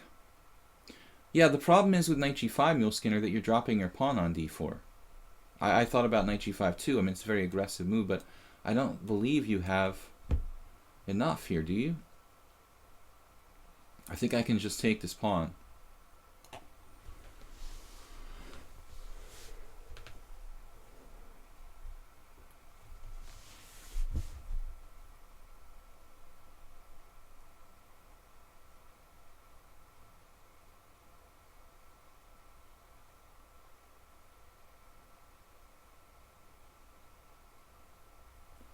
It's raining again here. This fall has been crazy with the rain. It's funny, when I was in the United States in the summer, there was no rain at all for like 2 months. And now it rains every day. It's one extreme or the other. Usually October was a nice month in Hungary, but this year not. It's continuing to November. Guys, I want to let you know, a week from today, the stream is going to go down for a week. So a week from today, I'm going to Harkon to play an open tournament here in southwest Hungary near Pécs. Unfortunately, the tournament doesn't look as strong as I had hoped. I don't know if like GM norms will be really feasible for anyone, if there'll be enough GMs entitled foreign players. But anyway, if it doesn't work out to be a strong tournament, in any case, I'm going to play. I'm going to do my best. Maybe I can pick up some rating points and play some good chess. I need the practice. So 17th to the 24th, I will not be streaming. Unless there's maybe like a chance I have good internet there and might throw in like a surprise stream. It's not out of the realm of possibility. Bishop d1. Well, I'm honestly tempted to not exchange pieces here. It just helps you, you know. Where should I go? There's a little problem.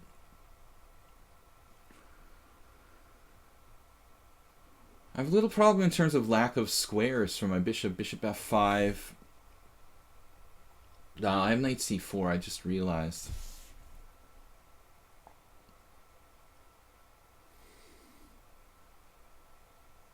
Ooh, knight c4 is pretty brutal.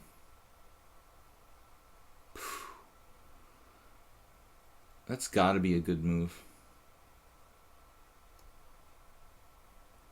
An unwanted visitor from another planet. You see, so we got Mule Skinner in an uncomfortable situation. That's the goal. Figure out the opponent's preferences. Try to put them in a situation where they feel uncomfortable. It took a long time. It took a lot of games, but I found that he's vulnerable here in the Scandinavian, getting into open positions. Almost didn't see knight c4.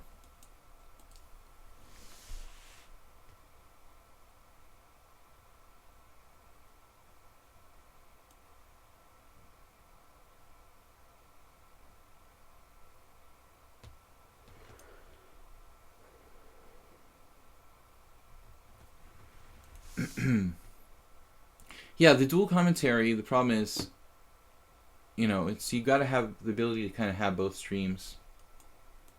Well, I mean, we would do it on one stream, I guess. Yeah. It's definitely a great idea. All right, Mule Skinner, we caught you off guard. You've got to work on your how you're dealing with e4, d5. Crazy. Yeah, this is a player we played a number of games with. He's yeah, he's the bipolar chess player in terms of having, like, I accused him of having multiple styles. Like, one game he played like a maniac, and the next game he played like a very tight kind of positional game against me. So we joked that he's a bipolar chess player. Now, what are we gonna do? We played a little d4, e4. Let's mix it up with some knight f3. Cerebral Assassin says Jerry started on something called Ustream. I'll have to check it out. I still have a flip phone. You know, I don't have an iPhone. I'm really slow on the uptake with the technology. I only change like chess sites every 20 years or so. So playing on lichess is a big step for me.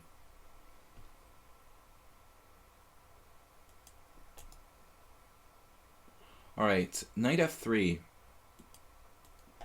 Crazy may be away from the office. Rokton Visa. We have a challenge there for Max, but we also had a challenge that was the wrong time control. If you guys challenge me, make it between 5 and 8 minutes with a small increment. 3 to 5 seconds maximum for the faster time controls, like 5 minutes, okay? I know it's kind of hard to define that, you know. I wanted to write, I wrote it in the Twitch stream, but it's hard to kind of define my formula. It has to be between 5 and 8 minutes. And the longer time controls have a maximum increment of 3 seconds.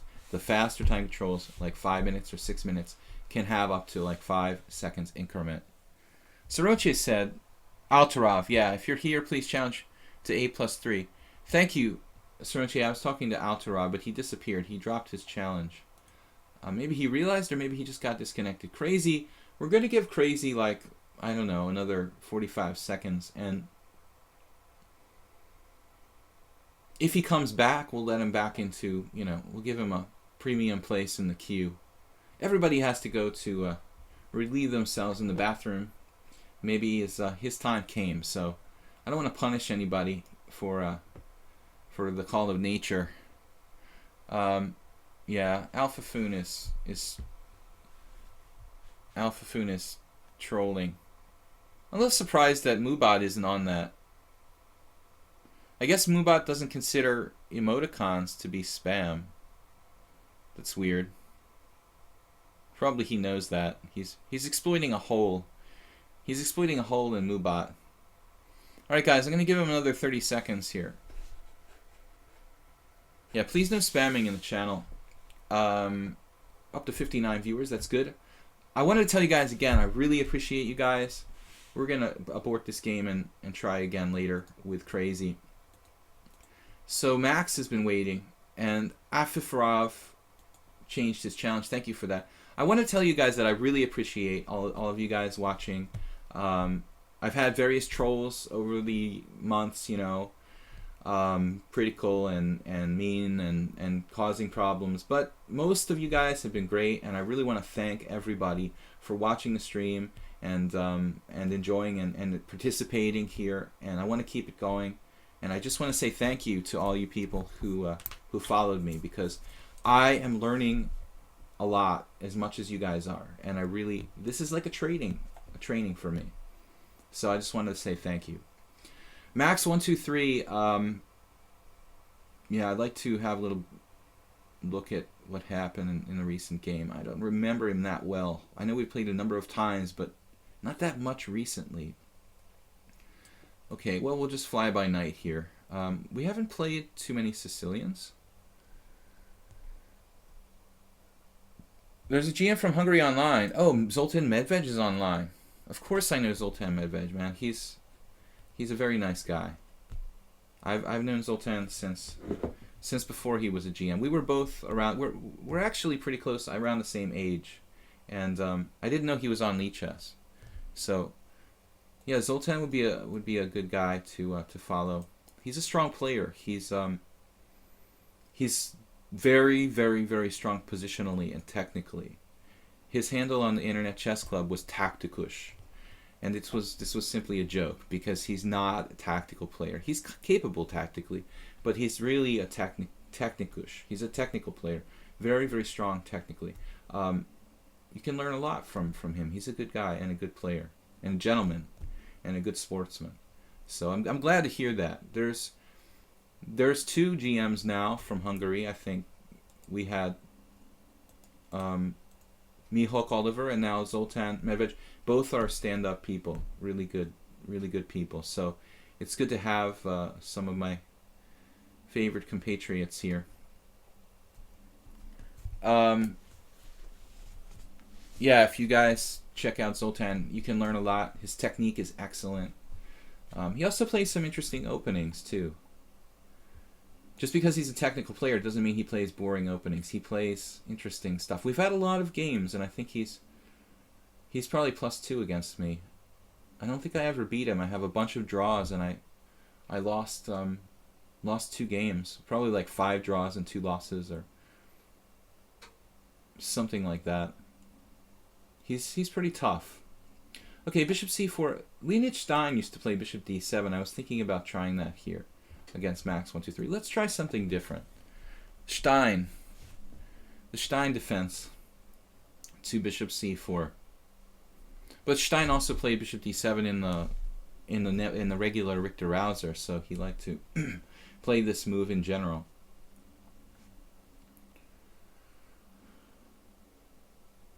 I had a really strange coffee house system I used to play against people who tried to force the dragon here in blitz.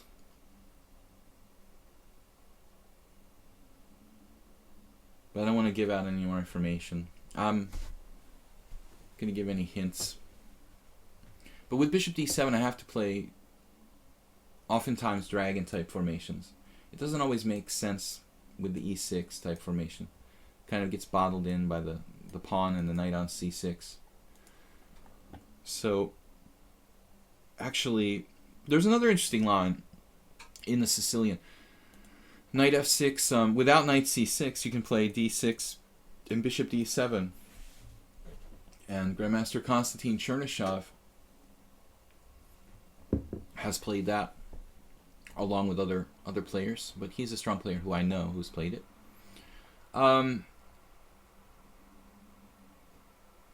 Well, you castled, so that's a quiet continuation. I'm happy to go into the dragon now. This is sort of very possibly going to transpose to a normal accelerated dragon.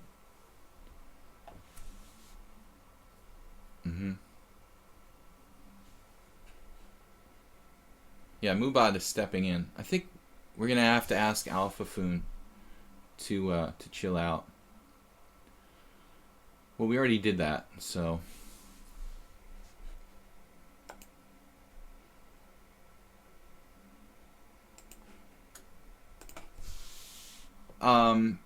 Bishop e3. So here we are, a roundabout move order, but it's actually most likely a transposition. f3. Yeah, f3 is not that dangerous for black because the usual plan is h3 and f4. But this is not a Yugoslav attack.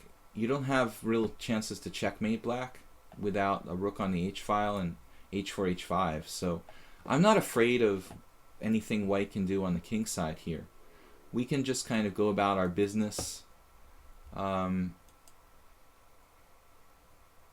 about our business on the queen side, getting some English opening, Sicilian kind of counterplay. And not in any danger here. Knight e5, and then what? Maybe rook c8. Standard stuff. Some players like to play a6, and I think it would be okay, but I prefer to develop my pieces first. You know, the queen is a problem, though, because if you go queen a5, a lot of times white has these simplifying moves, knight d5, trading queens, and it sucks a lot of the life out of the position. So oftentimes, we have to be very, very careful about when we decide to play queen a5 in these sort of lines. I mean, white's position is entirely solid. He just doesn't have the checkmating threats that he normally has in Yugoslav.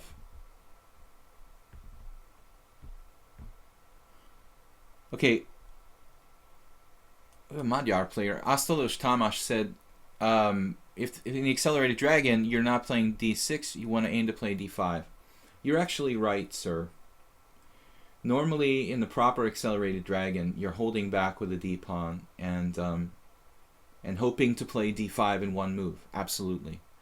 I played d6 early. It wasn't my intention to play the accelerated dragon, but it happened that we transposed to, by a weird order of moves, to a position that's typically reached by the accelerated dragon move order. Yeah. Sometimes you just can't play d5 in the accelerated dragon. That's all there is to it. And this is one of those variations. We transpose to one of those variations where you just can't get it in, or normally won't. So, okay, he's stopping knight c4. We could sack an exchange here, Petrosian style. But, I mean, I don't even have a pawn for it. So it looks a little bit, you know, it looks a little bit too fantastic. I'm going to pass on that opportunity. a6, perhaps, as I mentioned earlier, is good.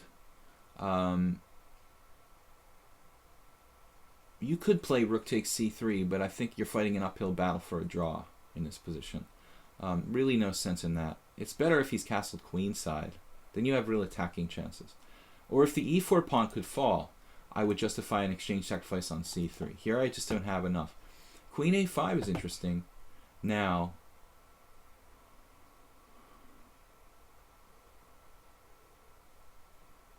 but I don't know that the queen is really well placed in this particular position there. Maybe queen a5, queen a6 is an idea to get control of the c4 square. In that case, I'd rather have my rook on b8, though. The other rook coming to c8. If I had something like queen a6, queen takes a6, b takes a6, I'd want my rooks on b8 and c8 in that type of position. A6 weakens my position a little bit, but I think it's a useful move. Rook e8 is another useful move. A little early for the rook e8, though. So it's coming down to a6 or b or a queen a5, I think. Where am I going to put my queen other than a5? c7. All right, let's see what happens here. I'm just going to channel the powers of someone who I think would play this position well.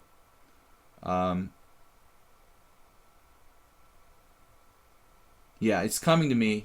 It's coming to me. Wait. Miso Cebolo. That's it. It's the power of Cebolo is flowing into me now. Grandmaster Cebolo. No, wait. No, it's Sviton. It's Sviton. Wait, it's Sviton. Both those guys play the dragon. Cebolo and Sviton.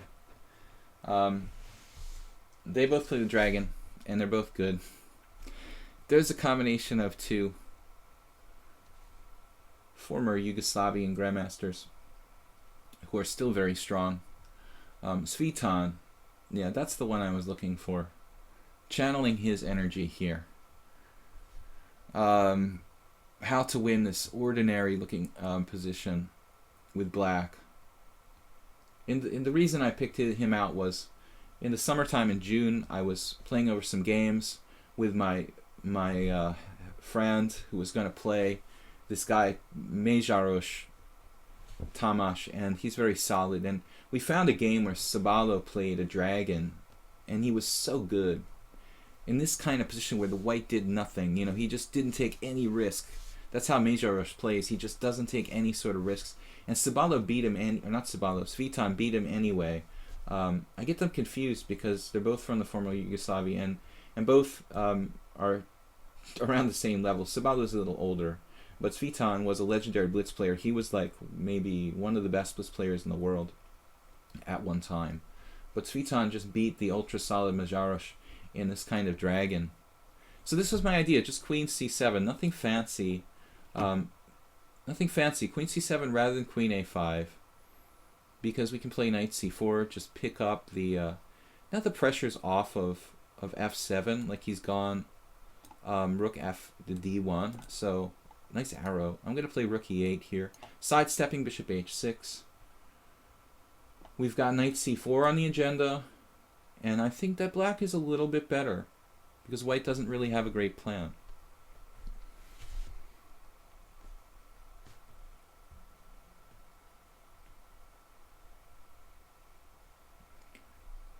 Ania Sasiana, yeah, a6 is definitely in keeping with the plan. Now, critical moment. I'm not always certain I should play bishop h8. I mean, in these kind of positions, I'm not always certain that it's always the best thing to do. You can let him exchange bishops and still have a good game. Knight c4.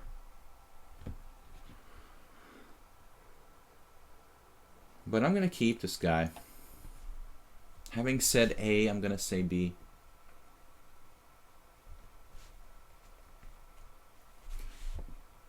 My guiding principle was that the rook wasn't on f1 anymore, so I didn't feel there was any real danger with the rook f4, f5, e5. You know, as long as there's no rook on f1, I'm not so concerned about playing bishop h8 and not being able to like play rook f8 or whatever. So it's a classic kind of position where white doesn't want to take any risks, but he also doesn't have an attack. And I think it becomes difficult for white to do constructive things. Ultimately, maybe black has a little more constructive counterplay on the queen side than white has on the other side of the board. Probably if you put this in a computer engine, it's going to say it's about equal, which is maybe the truth. But I think in practice, I'd rather be black. Now here,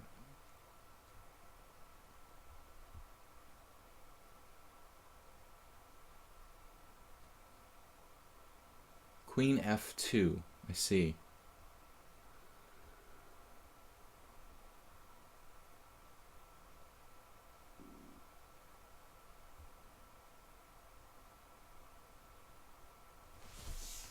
It's quite a tricky move.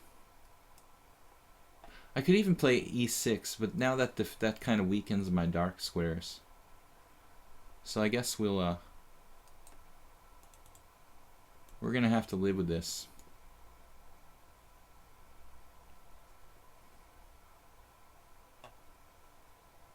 Debatable.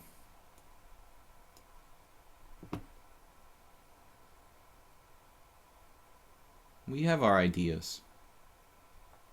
Pressure on the file.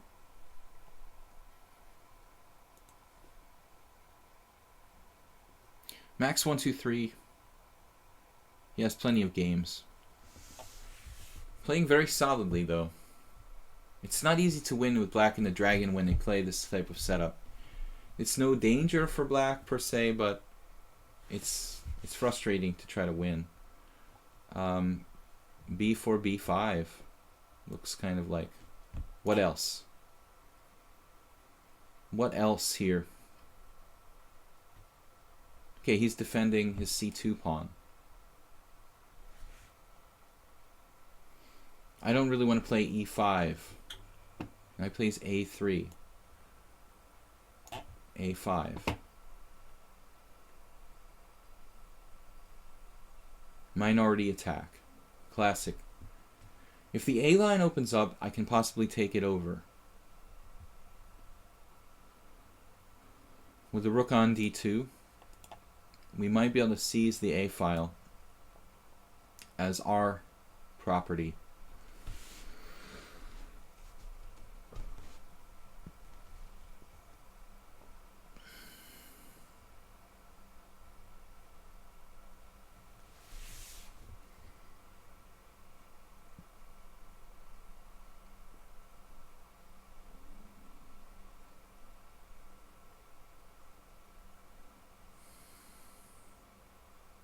I couldn't really imagine a more safe way of playing against the dragon for white.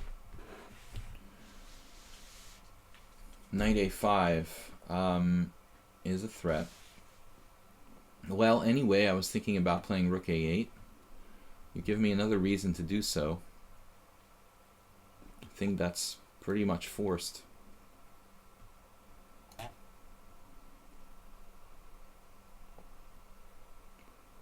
It's funny how earlier I was thinking about my rooks being on like a8 and b8, and it might end up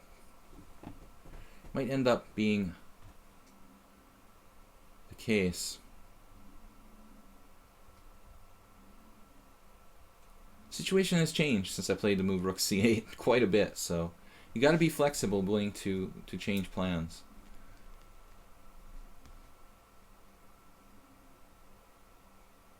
You see, white doesn't have a kingside attack here. Bishop e3, b4.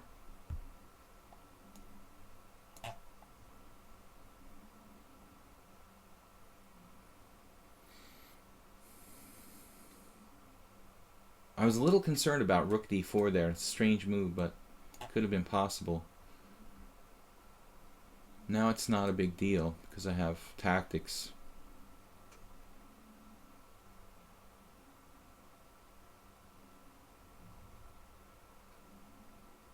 Maybe it's still a big deal. I do get the file though. We do get the file. So he saw this tactical shot, picking off my my pawn.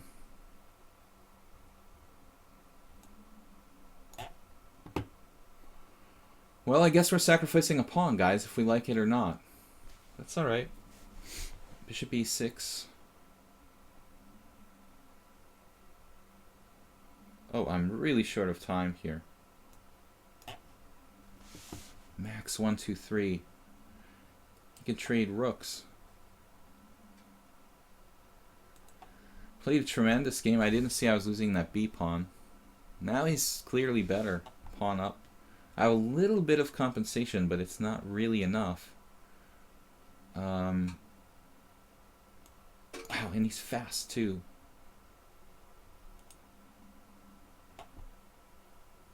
Could have taken on b3. I don't think that achieves much.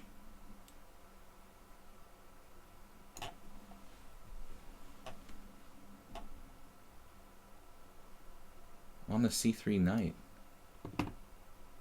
Knight b5.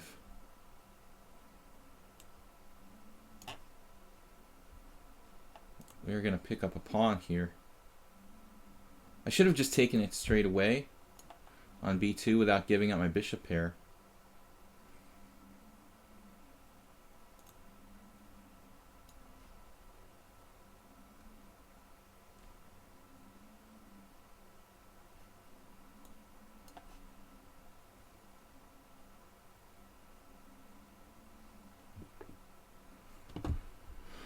You outplayed me, Max. You won the pawn and you were clearly better. Good game. Time decides this one.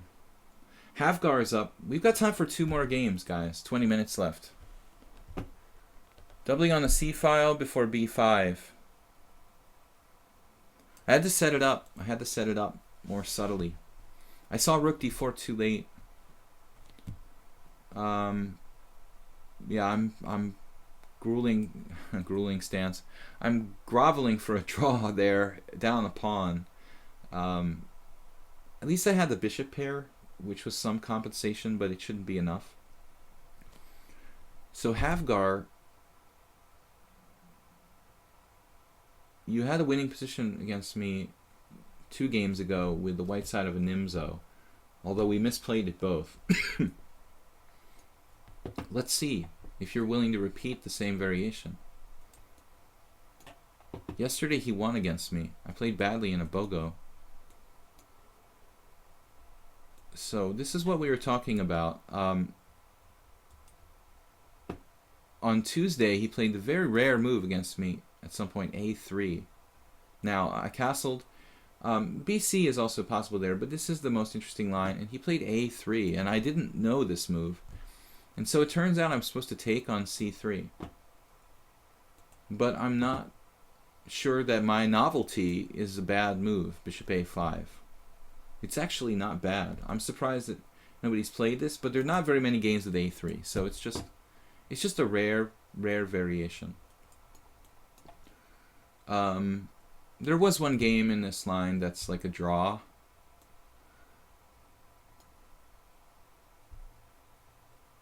I was looking at this the other day. So I don't remember, one Indian Grandmaster, Chandra or somebody, he managed to do this and just like make a draw with white against a really strong player in this variation. I'm supposed to play knight takes d5 here.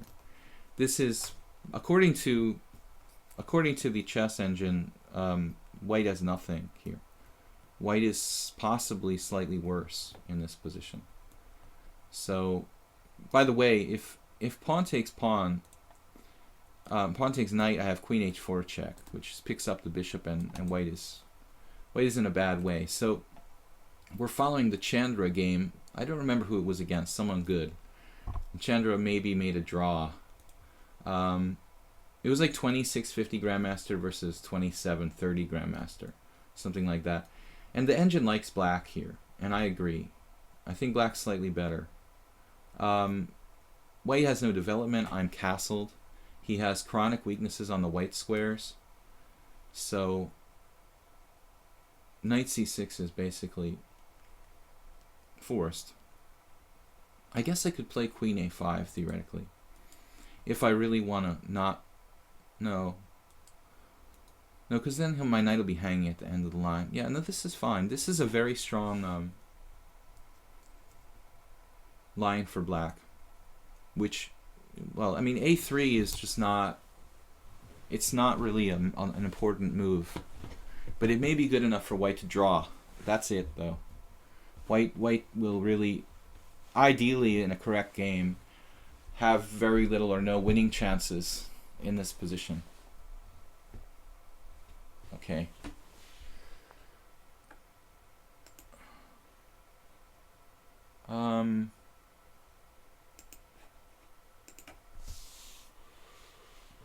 Thank you, Jeroen. You beat me to it. So bishop e3. Now I'm trying to remember if I analyzed this exact move or not. I'm not sure if it was this move.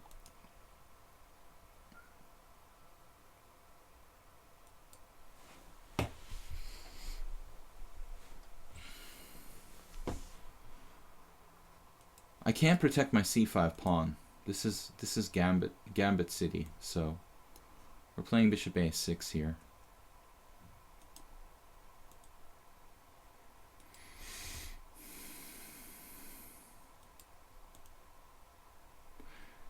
But there's an important principle when you have a position where you're talking about opposite colored bishops in the middle game. The side with better development is favored. It doesn't matter so much about the material aspect is much less important than the dynamic aspect of the position. Really feels like he prepared this. He's been analyzing this position because he came up with a very reasonable sort of setup here. It looks kind of rehearsed. But black has tremendous counterplay. Knight e5 isn't possible yet. We have rook b8, maybe. That looks good.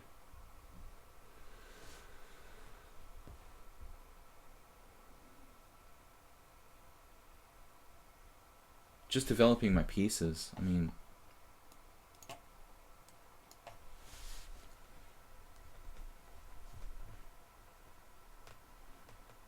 I'd like to play knight e5 at some point. Head for d3.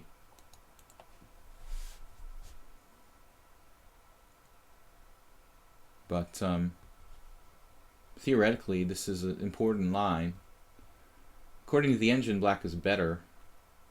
A3 is a rare move, and I don't think any top grandmasters are going to play that. So it probably won't come into play if I ever have to play this line in an important game. I think the chances of someone playing A3 are pretty much zero. So maybe later we can have some discussions in another line. I don't think this is gonna feature in too many games.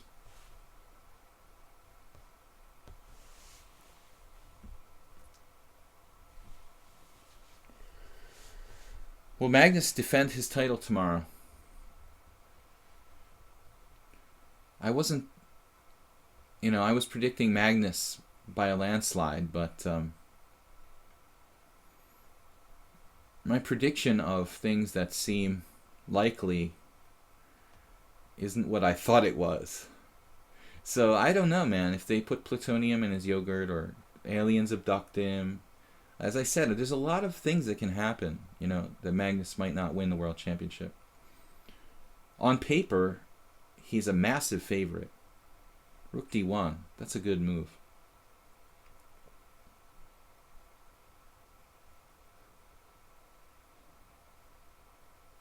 So rook check.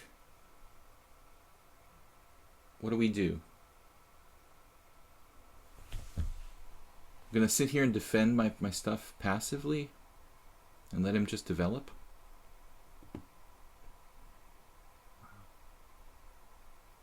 This position is so good for you, he's commenting, and so bad for me. Why? You're trying to get a psychological edge or something? I mean, I don't see why it's so bad for you and why it's so good for me. It looks pretty close, and I think, honestly, I'm not sure at all, but we'll see.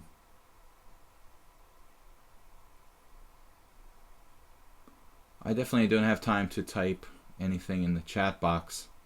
Maybe he's not listening to the stream. I don't know.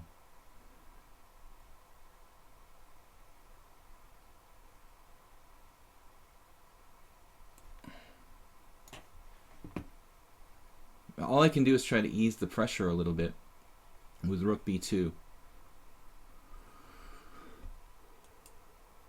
If I could trade a piece, I could get him to take some of the pressure off my position. I don't really like trading pieces. I wanted to try to attack him, but it's not so easy.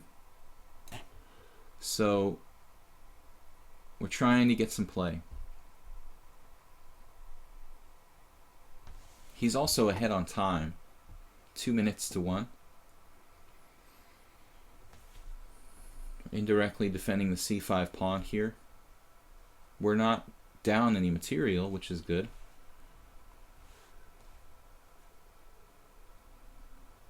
But I can't believe he hasn't done his homework. I mean, I would think after the game we had the other day, he went and checked the game and saw that there was a couple games with this particular line and checked the position and probably saw it was okay for white and decided to play it again. I could be wrong. Maybe he didn't look at it at all and just blundering here. That's a surprising blunder. Okay, he was looking at other stuff. But maybe he's not listening. Maybe he's not tuning into the stream. I don't know. This was not the only idea in the position, but Havgar, I'm sorry you overlooked that simple tactic. It's a tense position. Black is slightly better, but I thought it's interesting. Okay, so last game, guys. Ugur Peon, who, let's make sure he's got enough rated games. He does. He wanted to play the other day, and he didn't get in time. So I'm glad that he did. We have not played before, but he was trying to get a game the other day. Marius, I don't know. I mean, a3 is okay. Probably you can draw with that, but I think we need to advance theory in this variation. Good luck. So, yeah, the ever popular Scandinavian. Thank you, Magnus. Thank you, Magnus, for making the London system popular and the Scandinavian with queen takes d5.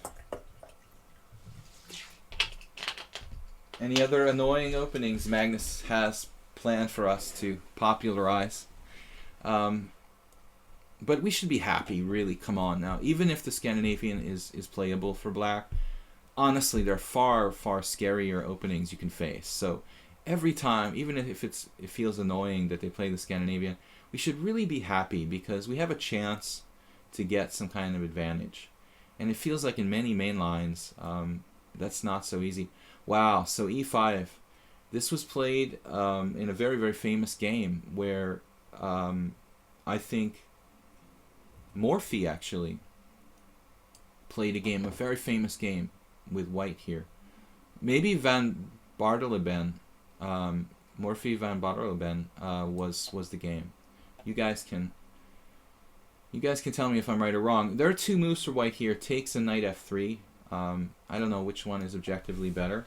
I once won a tournament game in this line.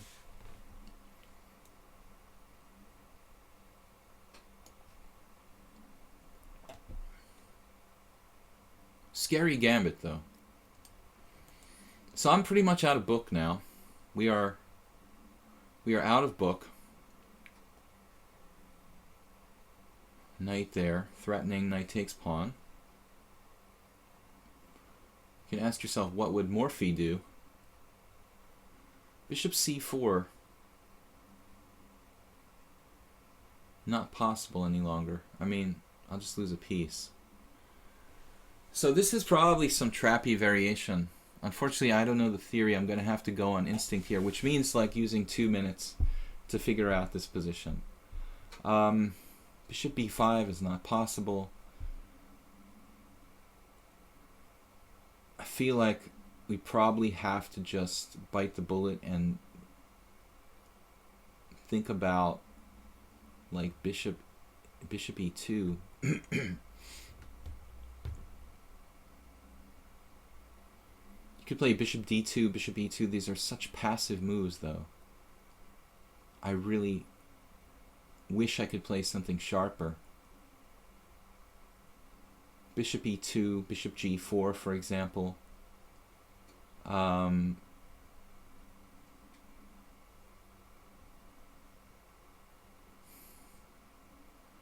a little concerned about bishop e2, bishop g4, and the problem that occurs is like my queen doesn't have anywhere to go. Queen problem. I mean, what do I do there, you know? How do I use my queen effectively in this kind of position? Queen d3? Is queen d3 interesting? I think it is. Queen d3, but it's ultimately vulnerable there.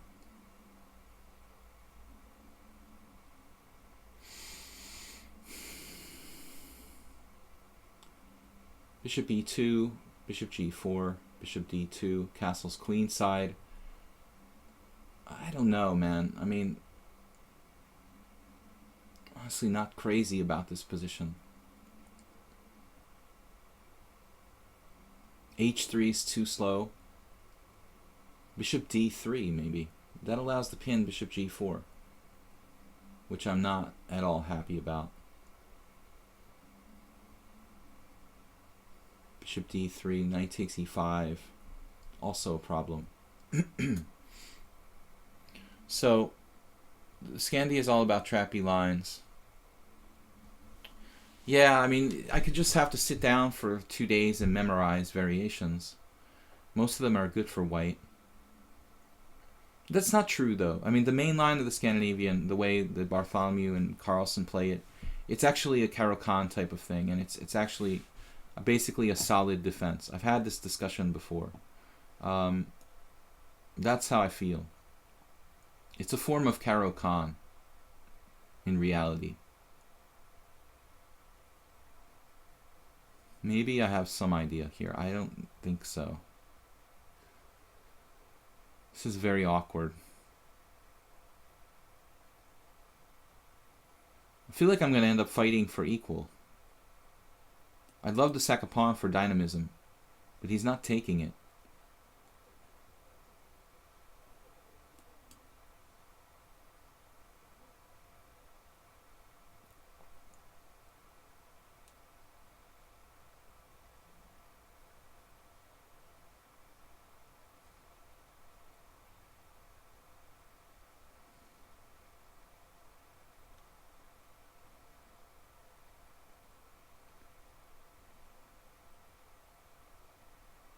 I'm not up on the von Bartholeben gambit, or whatever it's called. The one game I played, I won a really, really nice game, but in that game, black took the pawn on c3, like Morphy's opponent did. I'm not sure what I'm supposed to do after knight to c6. Here, there's probably some important finesse between bishop d2 and bishop e2. I don't really know. What's the difference?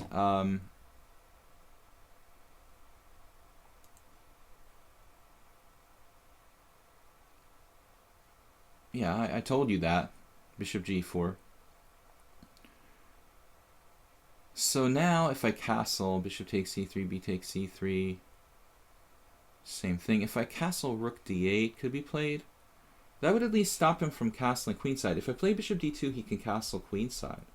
So we could think about it that way, that maybe, you know, we can benefit by not letting him castle queenside. Barring that, my only plan is some weird queen maneuver to e3, but I don't really trust it. Queen d3, losing time. No, I'm just going to castle.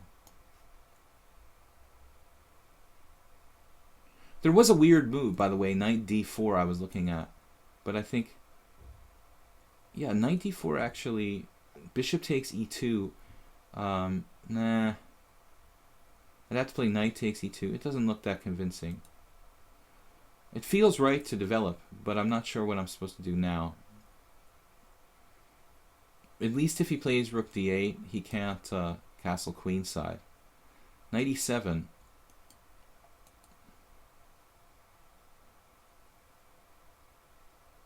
Yeah, once again, looking at tricks. Bishop takes e2, knight takes c6, bishop takes d1, knight takes a5. Kinds of weird stuff with knight d4.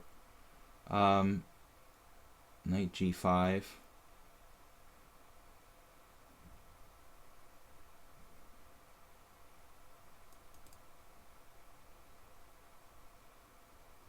Bishop d2 castles queenside. Queen e1.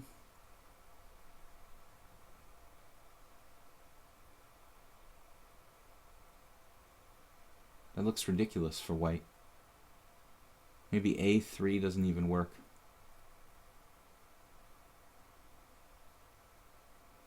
Temporarily up a pawn, it doesn't mean a whole lot to me.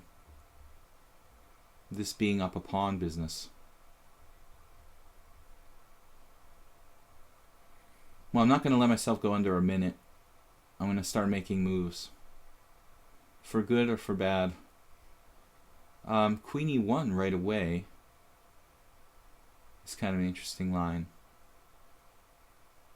Bishop takes, b takes. Knight takes e5, knight takes e5. Queen e1 right away. Then I'll have to play bishop d2 anyway. Okay, I don't know. I just don't know. We'll just transpose to the same position anyway. This looks stupid for white. I could also play queen c1. It's really a matter of taste.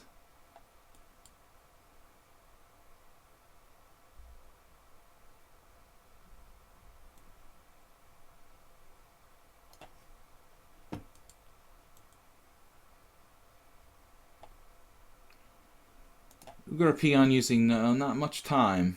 He's 1800 in blitz, 1800 in bullet, 2000 standard, very established ratings. This is probably his favorite opening. I have to take here.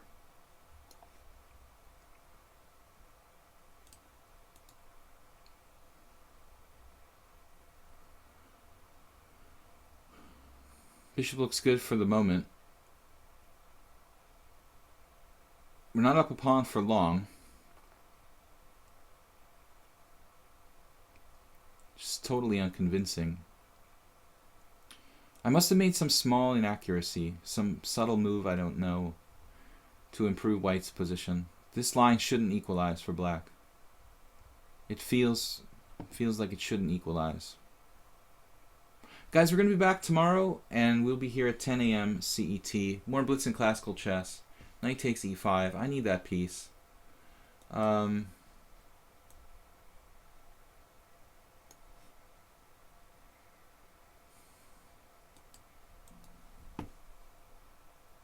Yeah, this looks tough.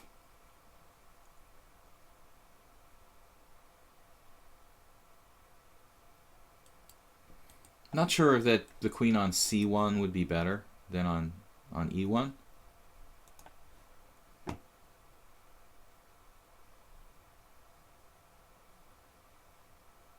His queen doesn't have much mobility, obviously.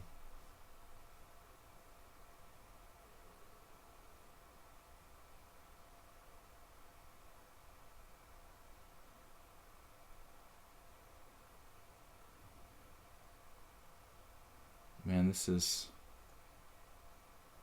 that's the move.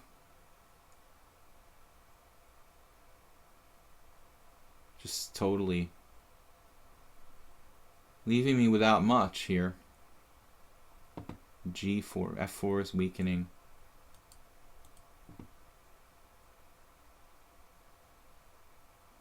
Get black's play. Nice.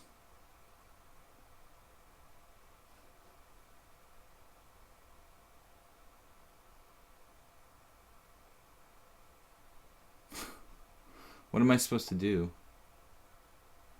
Like no idea. It's like Zugzwang. F4.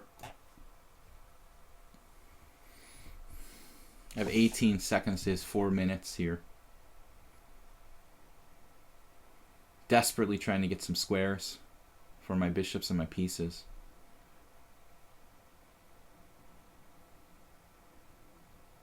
See a horribly weakening move.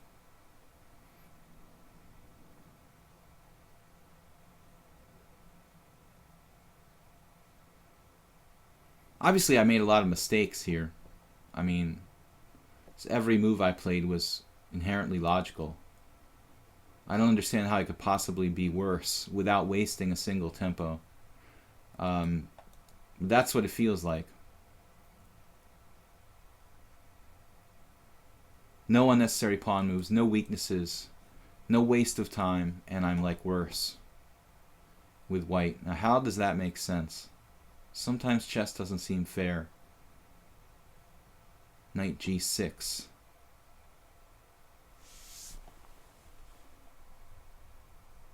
F5 anyway.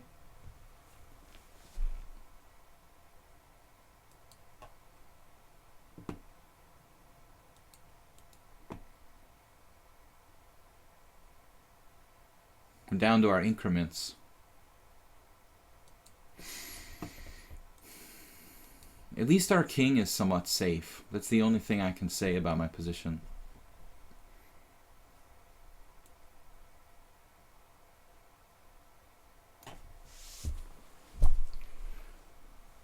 Best case scenario, we can maintain equality here.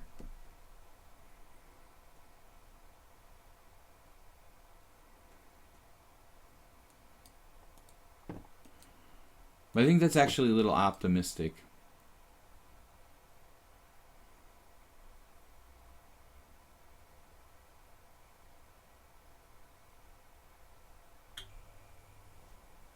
B takes C, drops the rook. The bishop on B2.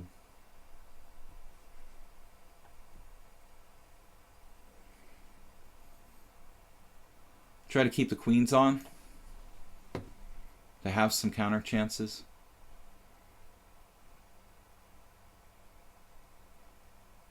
Of course, I accept a draw here. I'm slightly worse.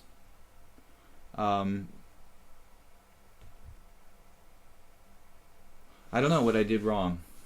I mean, you don't have rook d2 here because of queen takes g7 probably, although you could even play that. I think some safe move like queen c5 check. I can't play another game now. We finished the stream. I'm not sure if he even knew I'm streaming or not, but yeah, good game, man.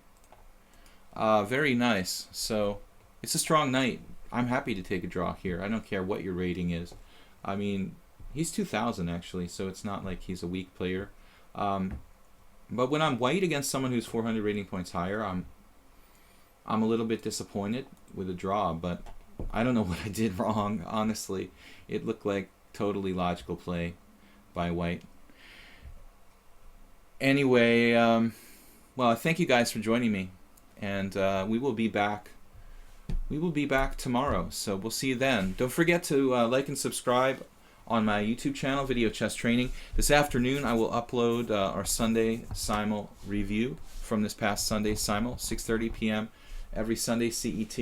We're doing a Simul. And if you can afford it, please support the stream with a small donation via PayPal on the Twitch or YouTube page. And everybody, thank you for joining me. Yeah, E4 was wrong. Everybody, thank you for joining me. We will be back tomorrow morning, 10 a.m. Thank you, Jeroen, for keeping the trolls in check, as they say. That's a bad pun. We'll see you guys later.